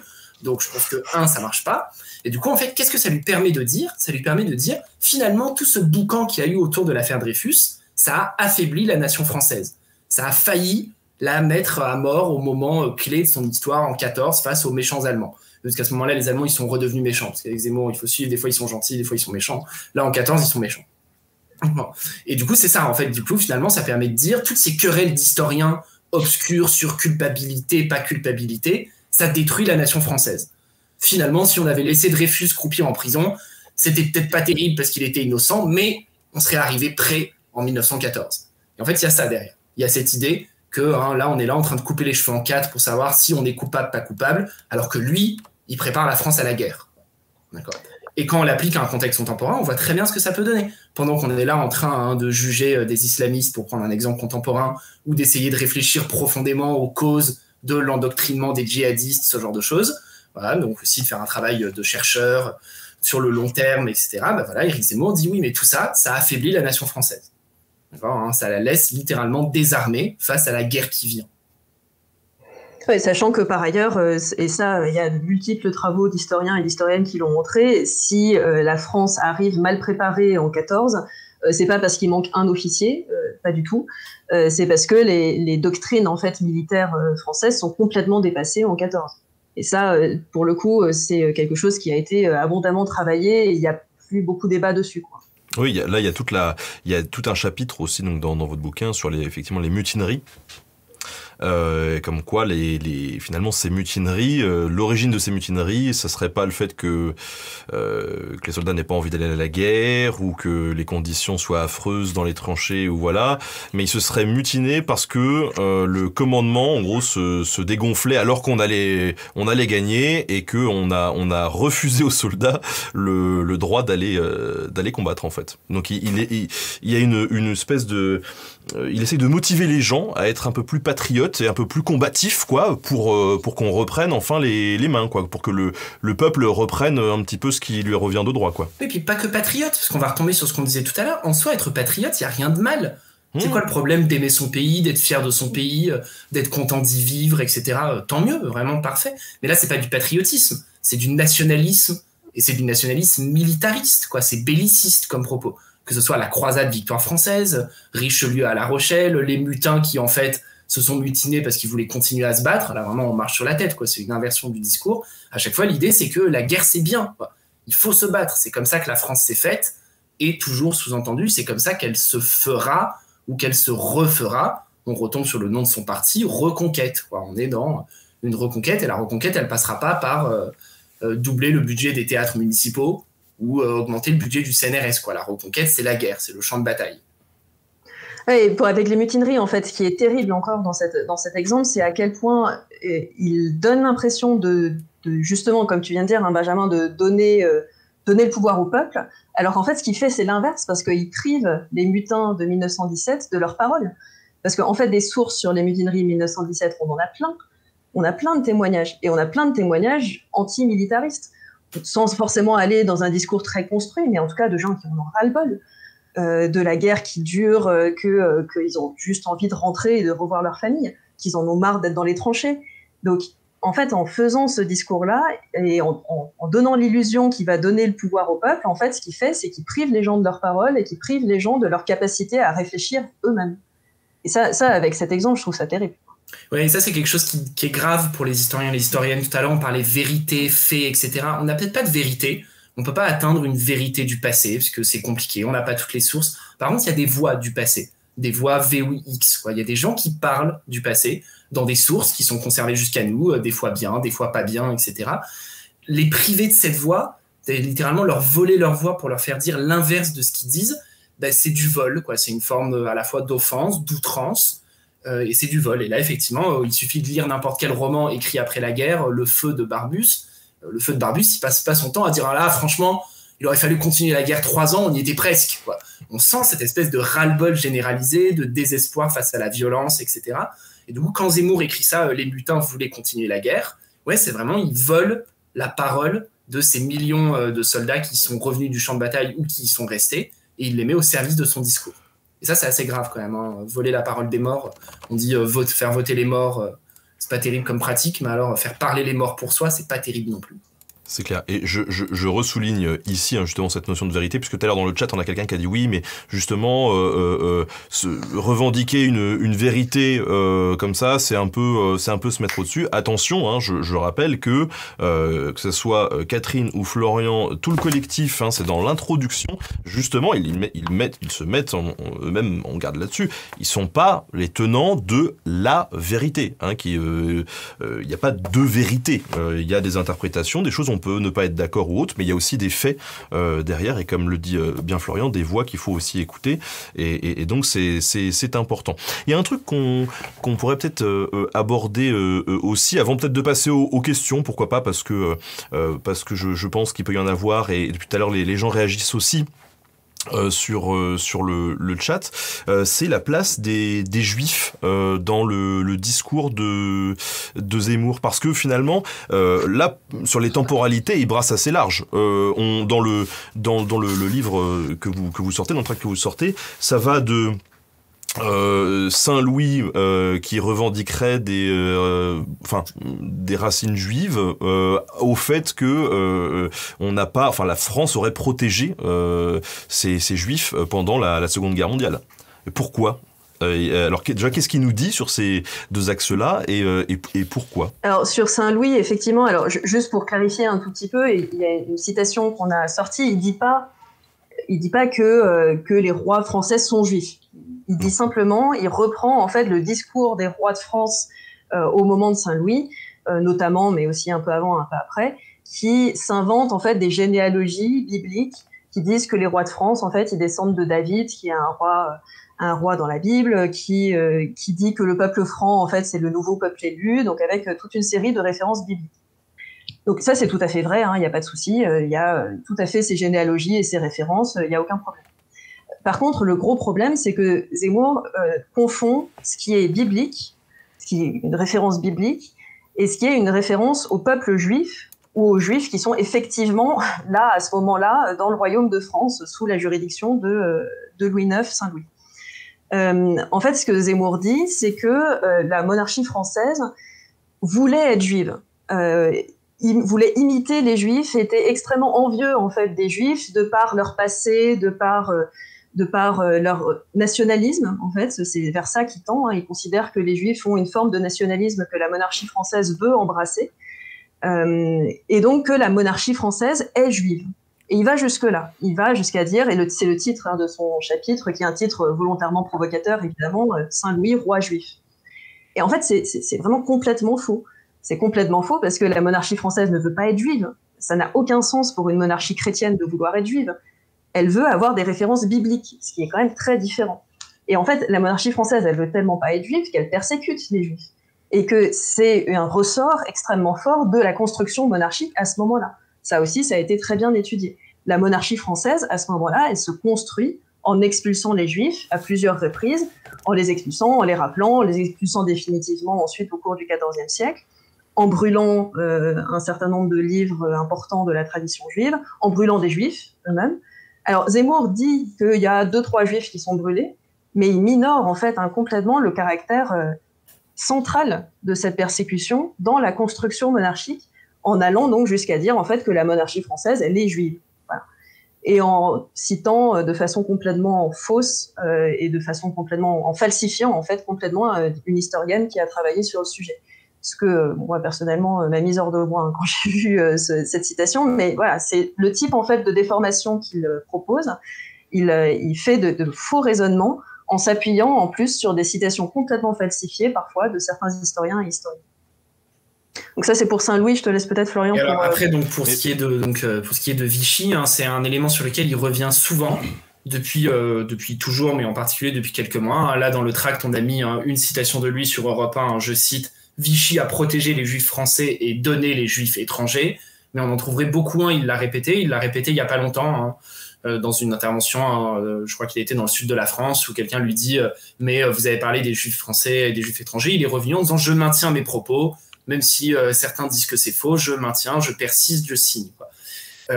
C'est une thèse qui vient pas de nulle part. Pour le coup, Laurent Joly vient de sortir un livre qui retrace en fait la généalogie intellectuelle de cette thèse, qui montre que c'est une thèse qui a été forgée délibérément dans les milieux pro-pétainistes pour redorer le blason du maréchal Pétain. C'est la thèse du moindre mal, qu'en gros Pétain était face aux très méchants nazis et que du coup il a fait comme il a pu et il a choisi de protéger les juifs français, quitte à sacrifier les juifs étrangers, la thèse du moindre mal. Donc c'est une thèse forgée volontairement par les pro-pétainistes que Zemmour reprend totalement. Donc là il s'inscrit volontairement dans un maillon de la chaîne, d'une chaîne intellectuelle qui remonte directement à 45. Et évidemment, c'est une chaîne, c'est un argument qui est faux, là encore, qui marche pas. Il suffit, on peut le prouver avec des calculs numériques assez simples. C'est ce que fait Laurent Joly qui a écrit la notice dans le tract. Pendant que Vichy collabore activement avec les nazis, il suffit de 4 mois à l'état de Vichy pour arrêter 36 000 juifs et les déporter. Alors qu'après l'annexion de la zone libre, donc le moment où l'armature de l'État s'effondre, où en fait l'État de Vichy n'a plus de pouvoir réel, il n'a plus de prise, là au contraire, il faut 20 mois aux autorités allemandes pour obtenir la déportation de 32 000 juifs.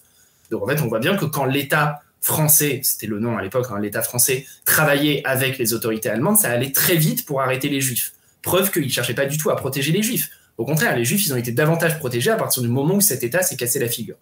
Alors après, la question de pourquoi les Juifs français ont été effectivement moins déportés, il y a des réponses solides apportées par la recherche historique depuis ces dernières années qui montrent à quel point, en fait, les Juifs, ils ont été aidés par la population locale qui, soit en résistance passive, soit en résistance active, à bloquer le plus possible les arrestations, les déportations, etc., etc.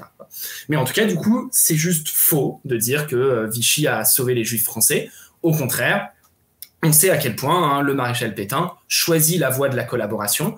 Il l'a choisi très tôt, il l'a choisi activement, quitte à utiliser ses pleins pouvoirs pour renforcer les mesures anti-juives qui sont prises par son gouvernement. D'accord, donc, de fait, donc il engage la France dans le choix d'une politique antisémite très virulente. Et le bilan, effectivement, le bilan est sans appel, puisque je reprends le tract pour pas dire d'erreur. Sur les 74 150 juifs déportés depuis la France vers les camps et centres de mise à mort, 24 000 avaient la nationalité française, quasiment un tiers. Et dans ces 24 000, il y avait 7 000 enfants français juifs qui ont été envoyés dans les camps de mise à mort, dont très peu sont revenus. Donc là, on est effectivement dans du mensonge et de la déformation très claire et très nette. Et j'insisterai aussi juste sur un tout petit point en 2 secondes, mais pour dire que Vichy savait ce qu'il faisait en fait en déportant les Juifs dès 1942. En fait, au moment de la rafle du Veldiv, on a des sources qui permettent de dire que Laval et Pétain savaient très bien qu'ils étaient déportés. Il y a une lettre en gros où Laval dit que ils savent que les Juifs vont être mis dans des trains et puis à l'arrivée, les Allemands verraient qui resterait vivant. Donc ils savaient ce qu'ils faisaient. C'était pas juste on va les envoyer tranquillement en Allemagne. C'est pas ça. Oui, de même que... Pardon. Oui, non, je t'en prie. De même que Laurent Joly montre bien, effectivement, mais d'autres l'ont montré avant lui, Paxton, les Klarsfeld, etc., à quel point Vichy anticipe, devance les demandes du gouvernement allemand. Là encore, c'est Laval qui prend la décision d'arrêter et de déporter également les enfants ou les jeunes ados, etc., ce qui lui est pas demandé à ce moment-là, à la fois pour donner des gages de bonne conduite à l'Allemagne, et tout simplement parce que lui-même a ses idées antisémites à ce moment-là, et qu'il est très content de débarrasser la France de cette présence. Mais alors, la question, parce que c'est bien de débunker et de dire, bon bah ok, là il dit n'importe quoi.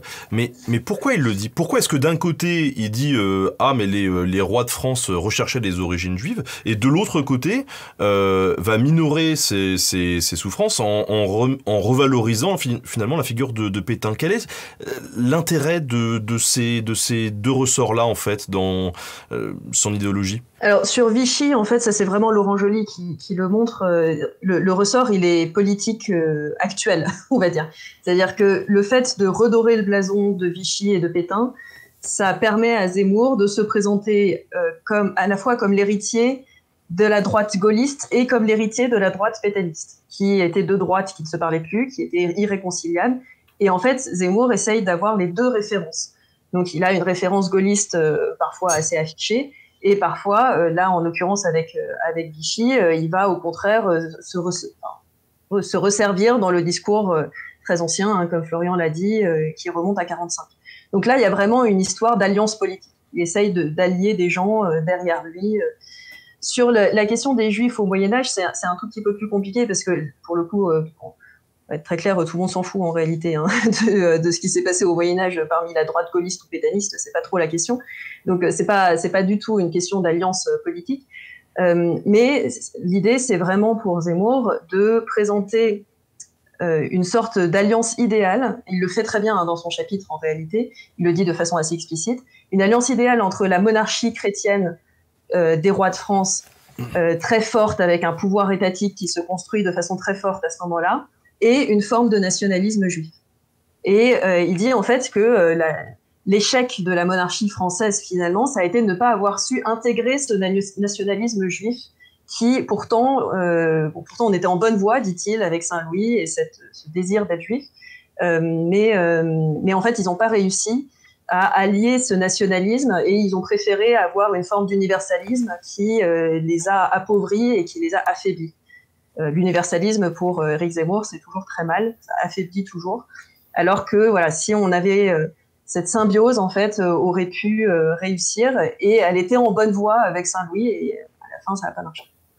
Une symbiose, en fait, Catherine dit nationalisme, c'est vraiment l'idée du peuple élu, quoi.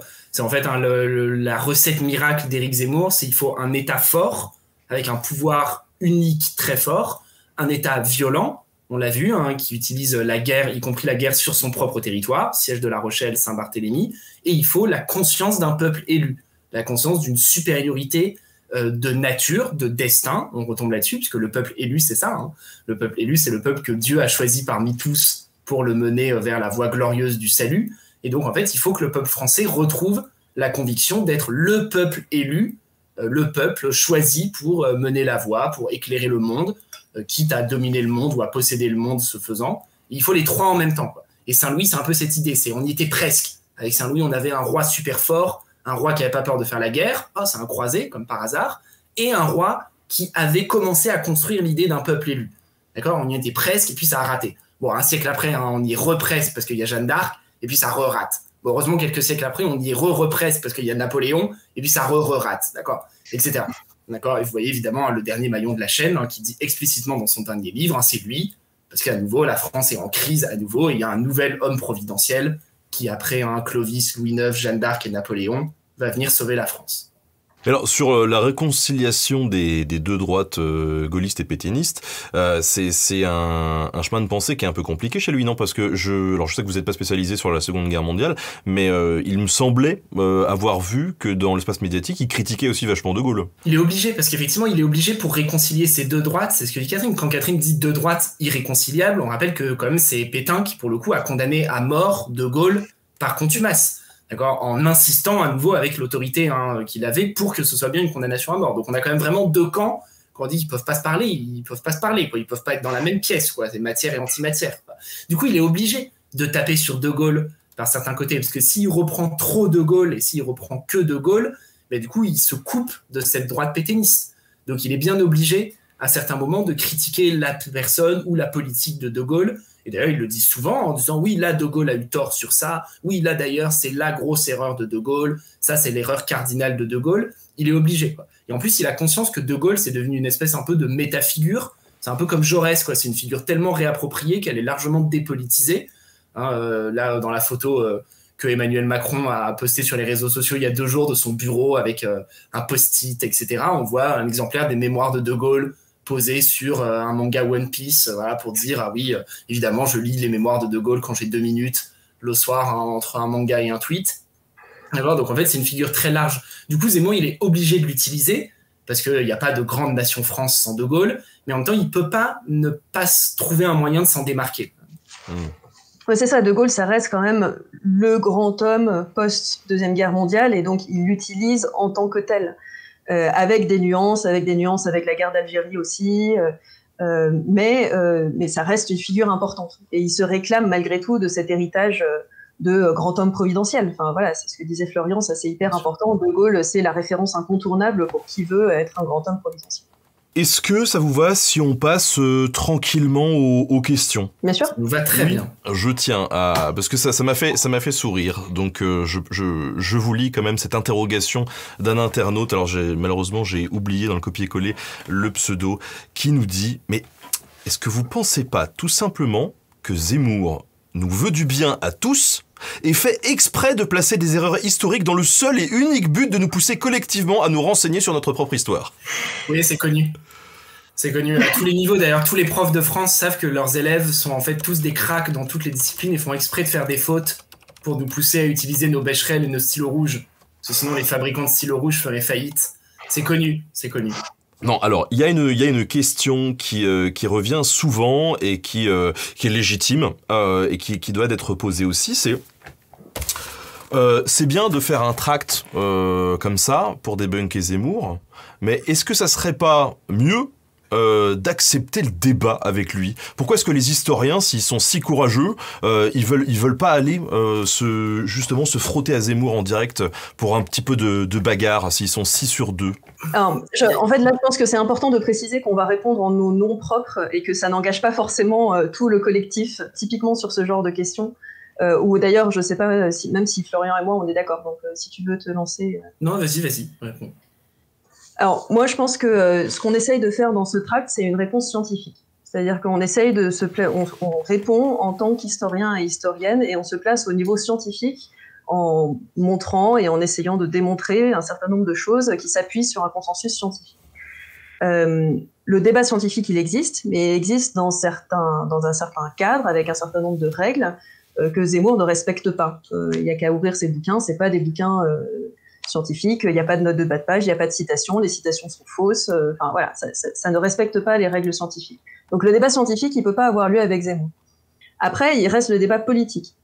Est-ce qu'on veut débattre politiquement avec Zemmour ? Mais là, du coup, je pense que déjà, on le ferait pas en tant qu'historien ou historienne, on le ferait davantage peut-être en tant que citoyen et citoyenne, mais c'est pas tout à fait la même posture. Et personnellement, et j'insiste sur le personnellement, parce que je pense pas que ce sera forcément le cas de tout le monde, je pense qu'on peut pas débattre d'un certain nombre d'idées. Et en particulier, je pense que, par exemple, sur la question de la déportation, parce que voilà, une des choses ce que Laurent Joly montre notamment dans son livre, c'est que toute cette histoire sur dire que finalement Vichy a fait le moindre mal en déportant un certain nombre de juifs étrangers, etc. En fait, tout ça vise à favoriser l'acceptation d'une politique qui peut être une politique de déportation des musulmans, ce que Zemmour a déjà dit par ailleurs. Moi, personnellement, j'accepte pas de débattre avec des gens qui considèrent qu'il est légitime de déporter des gens. Voilà. Donc, je considère que c'est une idée qui est pas possible à débattre. Mais je pense que c'est pas forcément le cas de tout le monde.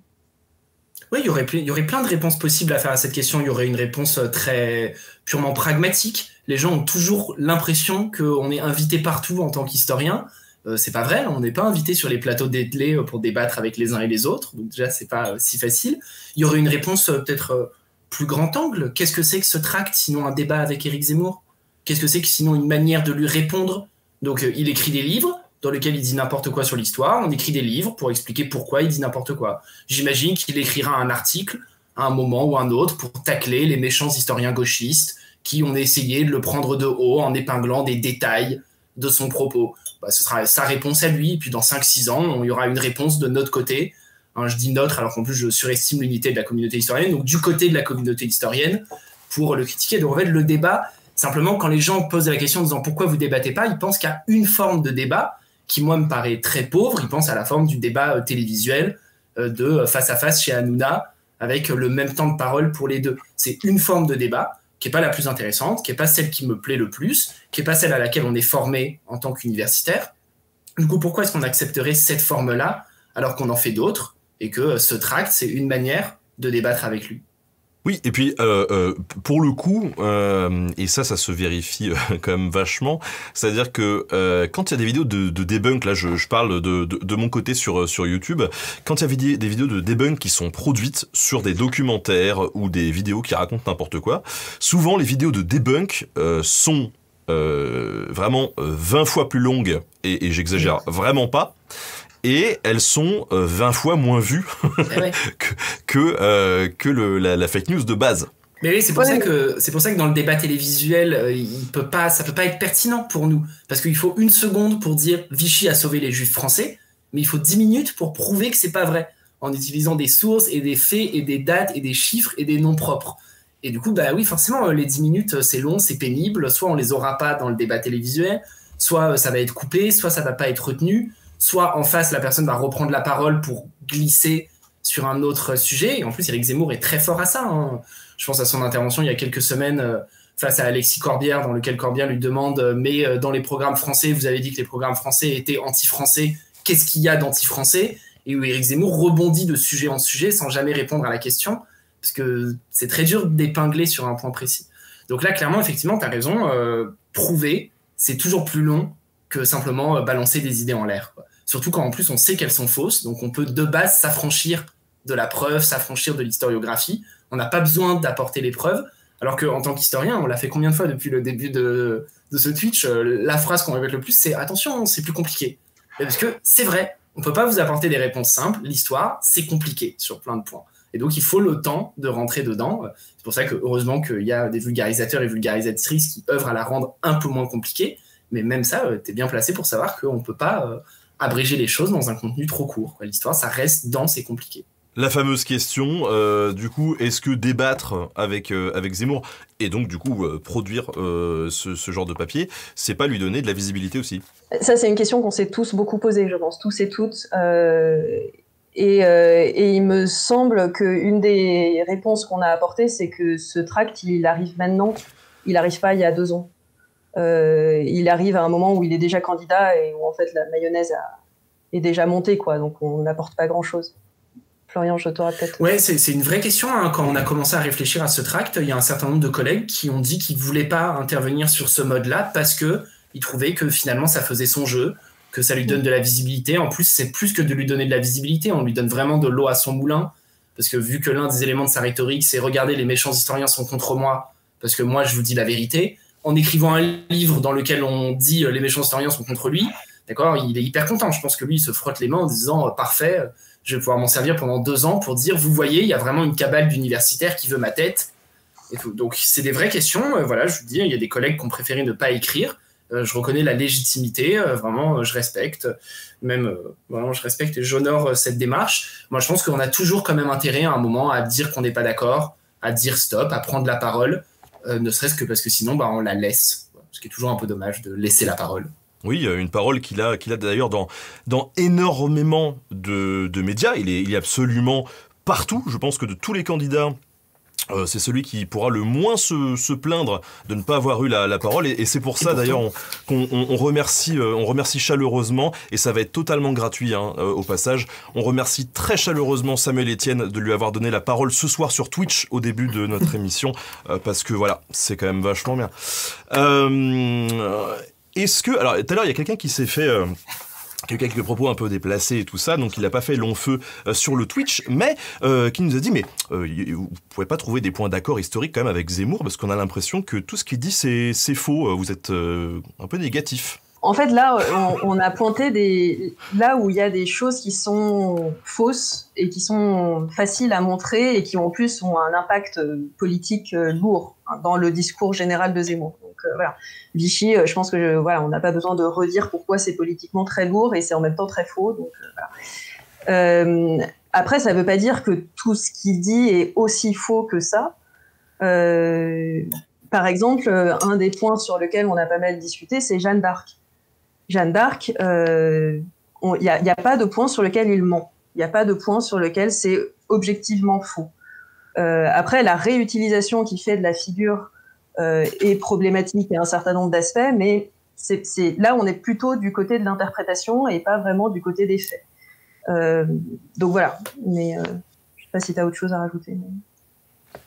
Ouais, et puis bon, je sais pas, c'est un argument que j'entends effectivement assez souvent sur Twitter.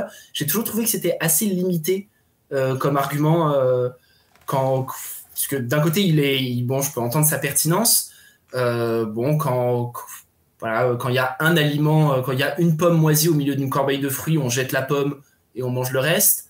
Mais après, on va pas s'amuser quand un plat il a tourné à séparer en disant telle partie elle est encore bonne et là je peux grignoter un petit truc. Ah non, je vais pas jeter mon gratin de pâtes parce que là il y a un quart du gratin que je peux manger, quoi. Bon, là c'est un peu ça, on est quand même face à un discours qui est vraiment moisi fondamentalement, et en plus encore une fois qui est moisi volontairement. C'est pas juste un discours qui serait faux parce qu'il est un peu périmé et qu'il est pas très bon, comme il y a plein de livres pas très bons qui sortent chaque année. C'est un discours qui est volontairement pas bon, quoi. Donc non, moi je trouve qu'il n'y a pas d'intérêt à chercher des points d'accroche ou des points de convergence historique, quoi. Des livres d'histoire, il y en a je sais pas combien de centaines qui sortent par an, qui sont formidables. Des romans, des livres, des séries historiques, il y en a plein. On a vraiment autre chose à faire que de chercher ce qu'il y aurait de bon à sauver dans la prose d'Éric Zemmour. C'est ce qu'on disait au tout début de l'émission, en fait, c'est que ces manipulations ou ces mensonges, c'est systémique et c'est au cœur de sa pensée. Et sur des points aussi fondamentaux que la guerre d'Algérie, Vichy, Dreyfus, tout ça, en fait, c'est des choses qui font système. Alors oui, effectivement, il y a des points sur lesquels il ne va pas mentir, mais pour autant, ça n'empêche pas que l'architecture d'ensemble, comme dit Florian, elle est fausse. Elle est faussée parce qu'il y a ces éléments qui ne marchent pas. Et puis la méthode, Catherine l'a dit tout à l'heure, la méthode, Éric Zemmour, il écrit l'histoire à coups, et ça c'est tout le temps, dans tous les chapitres, à coups de citations tronquées, de citations falsifiées, de citations attribuées à un auteur alors qu'elles ne sont pas de cet auteur. Il confond quasiment systématiquement historiographie et source primaire. Donc il va dire, ah oui, telle chronique médiévale dit ça, alors que la chronique, elle ne dit pas ça. C'est un historien qui dit ça de la chronique, c'est quand même pas la même chose. il confond les dates, il confond les sources, etc.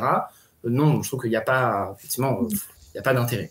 Alors, je vais rectifier tout de suite, parce que après on va me dire que je suis en train de manipuler l'histoire. C'est pas Samuel Etienne, c'est France Télé, voilà. Donc on va remercier France Télé dans ce cas-là, pas de problème. On remercie France Télé pour la tribune donnée à Zemmour ce soir sur Twitch. Et on avait Twin Nissot qui disait justement vous êtes bien les garants de la cancel culture américaine à ne pas vouloir en parler justement parce que ça va lui donner de la visibilité au lieu d'argumenter, de débattre, etc. Il n'y a pas d'argument peut-être là. On a essayé en tout cas. je veux dire, la cancel culture, cette fameuse cancel culture, où encore une fois, il y a quoi ? Il y a 5 minutes même pas, on le disait, Zemmour, c'est la personne médiatique la plus invitée sur tous les plateaux. Il a absolument le crachoir partout, sur tous les médias. Où est la cancel culture là-dedans ? Oui, puis la cancel culture, c'est aussi vraiment une arme à double tranchant. Là, on dit la cancel culture américaine. On rappellera que pour le coup, la droite, y compris la droite dure, a aucun problème à manier des arguments de type cancel culture. En 1989, au moment du bicentenaire de la Révolution française, Philippe de Villiers, qui à ce moment-là n'était pas encore aussi connu que maintenant, mais quand même, qui était déjà l'architecte du Puy du Fou, Philippe de Villiers, qui maintenant fait partie de la campagne de Zemmour, avait dit plusieurs fois qu'il fallait bannir toutes les statues des révolutionnaires parce que c'était des assassins de masse et qu'il fallait brûler la statue de Robespierre et virer la statue de Danton. Alors, dès qu'on touche à la statue de Christophe Colomb ou de je ne sais quel esclavagiste, c'est de la cancel culture. Par contre, quand un homme politique de droite dit qu'il faut virer de la statue de Robespierre, c'est pas de la cancel culture. Donc c'est vraiment un argument très très limité. Oui, c'est à deux vitesses. Revenons aux questions des internautes. Désolé, je perds mon sang-froid. On a Sazael qui disait est-ce qu'il y a une période qu'il évite d'aborder ? Ou alors il aime toute l'histoire ? On se faisait la réflexion qu'il parlait très peu de l'Antiquité, par exemple. Il parle du 5e siècle. En gros, ça commence au 5e siècle avec la fin de l'Empire romain et les barbares. Mais avant, pas trop, du coup. Oui, il parle pas des Gaulois, il reprend pas pour le coup ce vieux truc de nos ancêtres les Gaulois, de Vercingétorix, etc. C'est comme si là c'était trop. Là, c'est peut-être que c'est trop daté, c'est trop gros. Ça vraiment, c'est trop passé dans le débat public. Pour le coup, l'école a fait son travail, les historiens et historiennes ont fait leur travail. On sait bien maintenant que nos ancêtres les Gaulois, pas du tout. On sait bien que de toute façon, les Gaulois, pas du tout, parce qu'ils s'appelaient pas comme ça et qu'ils avaient pas de moustache, etc., etc. J'ai l'impression que là, ça s'est trop dépolitisé, peut-être comme champ. Encore une fois, c'est pas un hasard, au Puy du Fou, qui est vraiment l'un des laboratoires de la pensée d'Éric Zemmour. Le premier spectacle, il y a un spectacle sur Rome qui massacre les chrétiens, et après on passe au baptême de Clovis, mais il y a rien avant.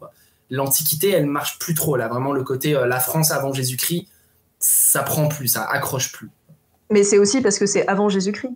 C'est aussi parce qu'un des fils conducteurs des éléments historiques qu'il reprend, c'est le christianisme. C'est vrai, mais il aurait pu sans trop de difficulté le faire en utilisant la même ficelle rhétorique que les médiévaux, c'est-à-dire de faire de tous ces païens des annonciateurs du christianisme. Quand les médiévaux récupèrent Virgile ou Aristote ou David, comme tu l'as dit, c'est des non-chrétiens qui deviennent quasiment des pré-chrétiens. Il aurait pu, à la fin du 19e siècle, on y arrive plutôt bien. Tu vois, il y a des auteurs catholiques qui réussissent à récupérer les Gaulois. Mais ça marche plus trop, j'ai l'impression. Petite question justement sur l'ouvrage en tant que tel. Vous êtes 16, c'est ça, dans le collectif ? Oui. Et il y a 19 citations, notamment, qui ont été choisies pour contrer les propos d'Éric Zemmour, en tout cas les clarifier. Comment est-ce qu'ils ont été choisis ?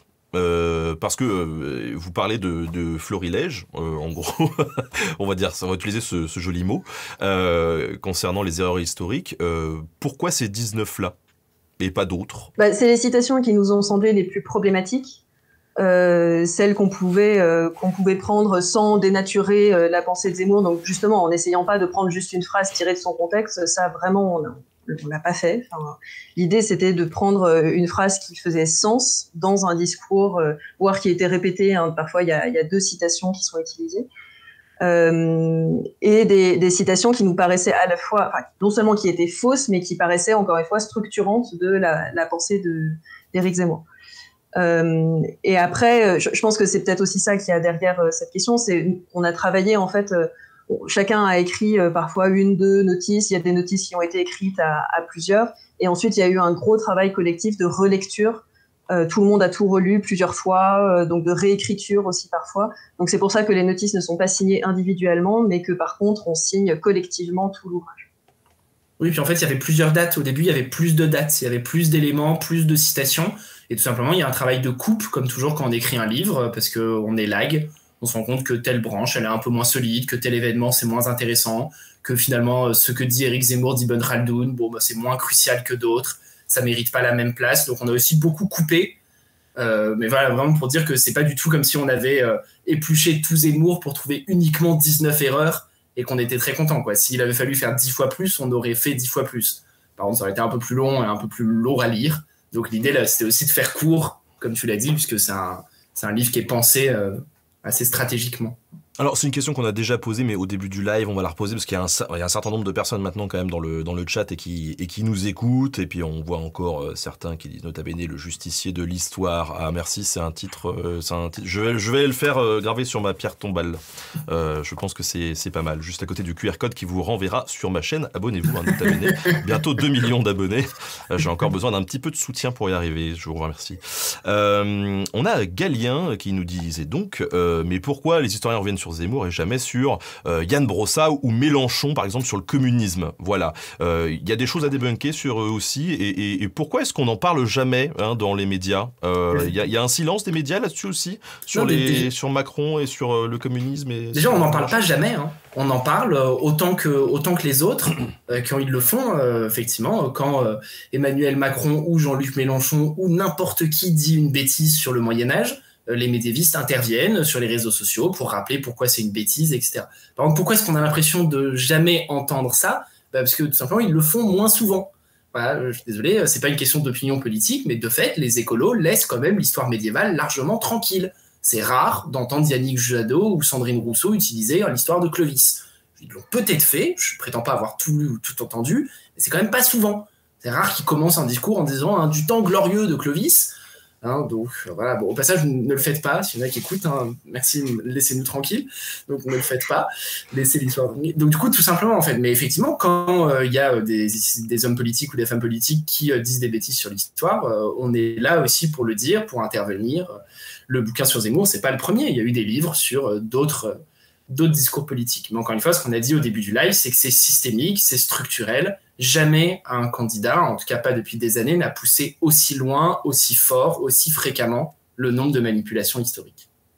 Ouais, pour donner des cas concrets, quand Emmanuel Macron a parlé de l'esclavage comme crime contre l'humanité, il y a des historiens qui en ont discuté. Quand Jean-Luc Mélenchon a utilisé la Révolution française à la dernière présidentielle, là aussi il y a des historiens de la Révolution française qui en ont discuté.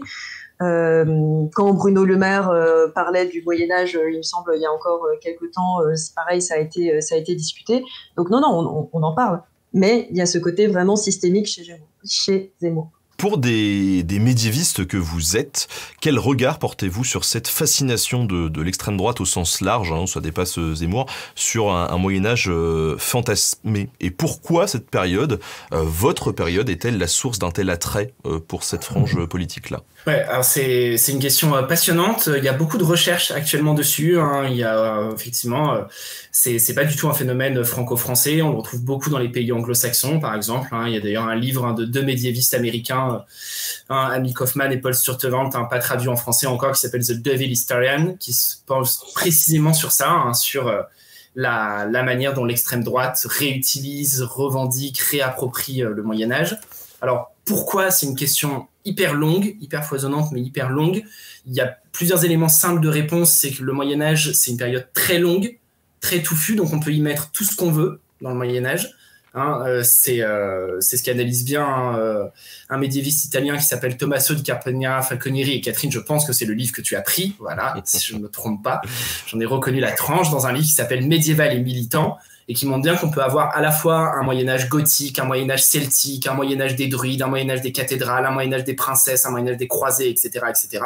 Donc en fait, c'est un immense réservoir dans lequel on peut tout trouver, y compris un Moyen-Âge islamophobe, masculiniste, raciste, si on veut le chercher, parce qu'il est là. On n'a même pas besoin d'inventer les sources. Oui, il y a eu des croisades, oui, il y a eu des pogroms, etc. Ça existe dans la période médiévale. Et après, donc, il y a plein d'autres éléments de réponse. Ça a été beaucoup utilisé au 19e siècle pour forger les différents nationalismes. Ça a été beaucoup utilisé pendant les guerres mondiales, où il y a une utilisation très fine de l'image de la croisade. Tu parlais de William Blanc tout à l'heure. Il a beaucoup travaillé sur ça, hein, la manière dont on s'est servi dans les deux camps d'ailleurs. Hein, pendant la Deuxième Guerre mondiale, il y a d'un côté, Churchill dit c'est la croisade contre les nazis, et de l'autre, on appelle la division Charlemagne pour les envoyer combattre contre les Russes. Donc, il y a une utilisation du Moyen-Âge très forte qui nourrit l'extrême droite et qui est remise à jour, on va dire, depuis une dizaine ou une quinzaine d'années sous le feu de l'islamophobie, voilà, hein, qui remet la période médiévale sur le devant de la scène. Tu voulais dire quelque chose, Catherine? Non, Florian a tout dit, et je redis que ce livre-là, il est vraiment très, très bien. Il se lit assez bien, il me semble, et ça traite pas simplement en fait de l'extrême droite. Donc, on y trouve aussi des réutilisations de gauche ou d'extrême gauche, et c'est assez intéressant de voir que c'est pas les mêmes éléments, et ça revient exactement à ce que Florian dit, à savoir que c'est un réservoir où on peut projeter en fait énormément de choses. Il y a Lucie qui nous demande dans le chat, est-ce que vous avez la sensation que la parole académique, si tant est qu'elle soit uniforme, on en parlait tout à l'heure, bon, pas trop, est en danger, même au simple plan de vos opinions, et comment est-ce qu'on peut rectifier ça? Mais est-ce qu'elle est en danger, cette parole? Je ne sais pas si elle est en danger, mais disons que je pense qu'il y a des signes inquiétants. On va plutôt dire ça comme ça. Inquiétants parce que on le voit bien sur les réseaux sociaux. Alors, on sait bien que les réseaux sociaux, c'est un microcosme, mais pour certaines choses, c'est difficile de parler rationnellement, et de donner des arguments, en fait, sans être dans l'invective, sans qu'on nous accuse immédiatement d'être idéologique, alors que juste ce qu'on essaye de faire, c'est de poser justement des faits. Ensuite, on peut interpréter, mais voilà, c'est toujours ce qu'on disait, on essaye de poser un certain nombre de choses pour pouvoir ensuite éventuellement interpréter.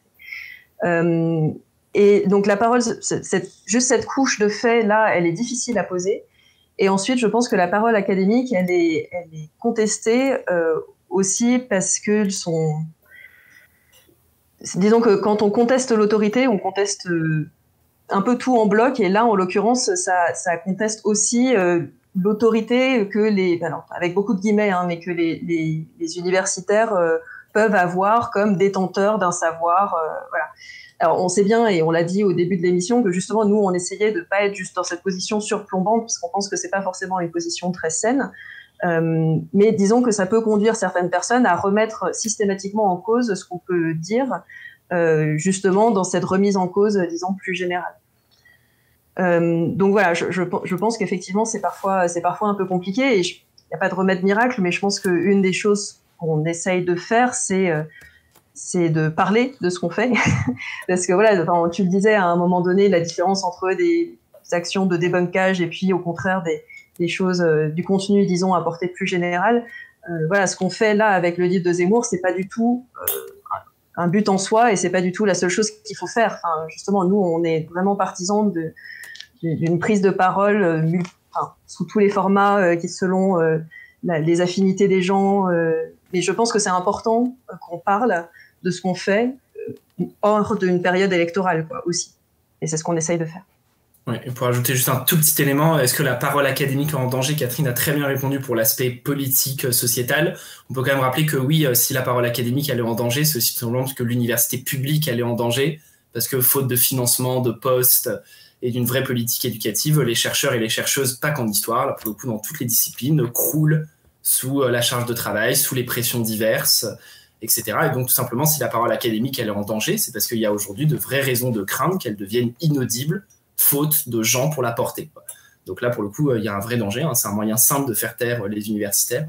Si dans 20 ans, il n'y en a plus, parce que c'est plus que des précaires multipliant les contrats courts, ce sera un moyen très simple de faire taire la parole académique.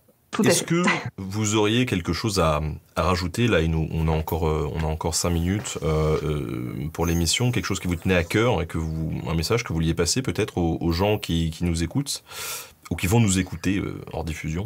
Oui, ce qu'on peut dire, parce qu'on ne l'a pas dit encore, mais on a pensé à ce tract pour être le plus accessible possible. Et donc, on a pensé aussi à des complémentarités de forme. Donc, ce tract, il va être adapté en vidéo par ta collègue et consoeur youtubeuse Manon Bril, qui tient la chaîne C'est une autre histoire, et donc qui va faire une vidéo sur le tract, qui aura le même titre que le tract, et qui reprendra chapitre par chapitre l'intégralité de la démonstration qu'on mène, vidéo qui sera disponible sur sa chaîne en même temps que la sortie du tract, hein, donc en fin de semaine. D'accord, donc c'est aussi un moyen de toucher des publics différents, se dire parmi celles et ceux qui nous écoutent ou qui nous écouteront en rediffusion, si tout simplement l'écrit c'est pas votre truc, ou si vous n'avez pas un accès facile à ce tract parce qu'il n'est pas diffusé par chez vous, il y aura cette vidéo qui permet d'avoir voilà, la même chose que dans le tract, mais dans un autre format. Et il y aura aussi un PDF condensé avec un certain nombre d'éléments, voilà, reprenant là aussi la table des matières, mais de façon plus condensée. Donc, on a essayé de varier les supports, effectivement. Sinon, non, je pense que peut-être le truc le plus important, si on pouvait retirer de ça, c'est pas forcément que les gens aillent lire le tract, même si, évidemment, on sera content si vous le faites, c'est pas la question, mais je pense que ce qui est important aussi d'avoir en tête, c'est que nous, on essaye de transmettre voilà, l'histoire telle qu'on l'a fait et on aimerait bien, si cette émission aura pu servir à quelque chose, c'est justement essayer de vous montrer un peu qu'est-ce que c'est l'histoire, comment est-ce qu'on essaye de la faire et comment est-ce qu'il y a des discours qui ne sont pas de l'histoire. Et c'est peut-être ça la conclusion que moi je voulais faire. C'est parfait, c'est beau. On vous rappelle, hein, Zemmour contre l'histoire, 3,90 € chez Gallimard. Et tous les historiens qui participent à ce tract d'une 60aine de pages le font gratuitement. Hein. Ils ne touchent pas une seule thune puisque toutes les sous issus de la vente de ces tracts sont reversés à une association qui aide les enfants handicapés. Est-ce que en dehors de cette publication et du livre que tu nous as montré, vous avez peut-être 2 ou 3 références bibliographiques à nous conseiller, à conseiller aux gens qui nous écoutent, voilà, oui, s'ils veulent on a cité dans le Twitch l'ouvrage de William Blanc, Christophe Naudin et Aurore Chéry. Donc je redonne le titre, hein, ça s'appelle Les historiens de garde. Hein, ça va être donc publié en 2013 et republié prochainement en poche. C'est une analyse très fine de la prise de parole d'un certain nombre de porteurs d'un nouveau roman national. Patrick Buisson, Laurent Deutsch, Dimitri Casali, etc. Donc il ne parlait pas d'Éric Zemmour à l'époque, ce qui est révélateur de la place qu'il a pris, mais c'est un très bon livre d'histoire, très intelligent et important à lire. Et après, sur les sujets d'histoire qu'on a pu évoquer, alors ce sera dur de faire une liste bibliographique, mais nous, on est toujours content de répondre si vous avez des questions. Enfin, si vous vous demandez quelle référence lire sur tel ou tel sujet, donc voilà, on est tout à fait disposé à y répondre, que ce soit sur Twitter où on est tous les deux actifs, il n'y a aucun souci. Bon bah écoutez, merci en tout cas à tous les deux. Florian, on rappelle que en dehors de tes travaux d'historien, tu as une initiative de vulgarisation. Tu nous en parles vite fait ? Oui, moi je pilote depuis quelques années le blog de diffusion de la recherche qui s'appelle Actuel Moyen-Âge, qu'on a cofondé avec Catherine il y a des années maintenant. Blog de diffusion de la recherche en histoire médiévale, ça s'appelle Actuel Moyen-Âge. On publie un article par semaine tous les jeudis pour parler d'actualité de l'histoire médiévale. Et on est également pas mal actifs sur les réseaux sociaux, notamment sur Twitter. On s'appelle Âge Moyen, voilà, si vous voulez venir vous ajouter aux gens qui ont le privilège de m'écouter parler sur Twitter. Vous êtes évidemment les bienvenus. Et Catherine, tu as lancé aussi une autre initiative il n'y a pas très longtemps. Oui, alors pas que moi en fait, hein, là pour le coup c'est vraiment quelque chose, comme Actuel Moyen-Âge d'ailleurs, mais c'est quelque chose de collectif. On a lancé une chaîne Twitch qui s'appelle Ça coule de source. Il n'y a pas très longtemps effectivement, mais voilà, vous pouvez nous retrouver sur YouTube, il y a déjà toutes les vidéos. Le principe c'est une fois par mois, on invite un historien ou une historienne pour parler de justement comment il fait l'histoire, comment il travaille l'histoire à partir d'une de ses sources. On essaye de montrer un peu les ressorts du travail de l'historien et de l'historienne. Il y aura sans doute d'autres formats à venir, c'est en cours de discussion, donc voilà, suivez-nous aussi si vous le souhaitez. On est actifs sur Facebook, sur Twitter, Twitch et YouTube. N'hésitez pas à follow, voilà, c'est important. Merci à tous les deux de nous avoir consacré ces 2 heures et puis d'avoir été ouverts à la discussion. Merci aux modos qui ont été exemplaires ce soir. Merci pour leur boulot tout au long de cette soirée. Merci aux plus de 1000 personnes qui nous suivent là actuellement tout de suite et qui se sont bien tenues toute la soirée. Merci à tous les deux, merci à tout le monde et à la prochaine. Merci Salut beaucoup.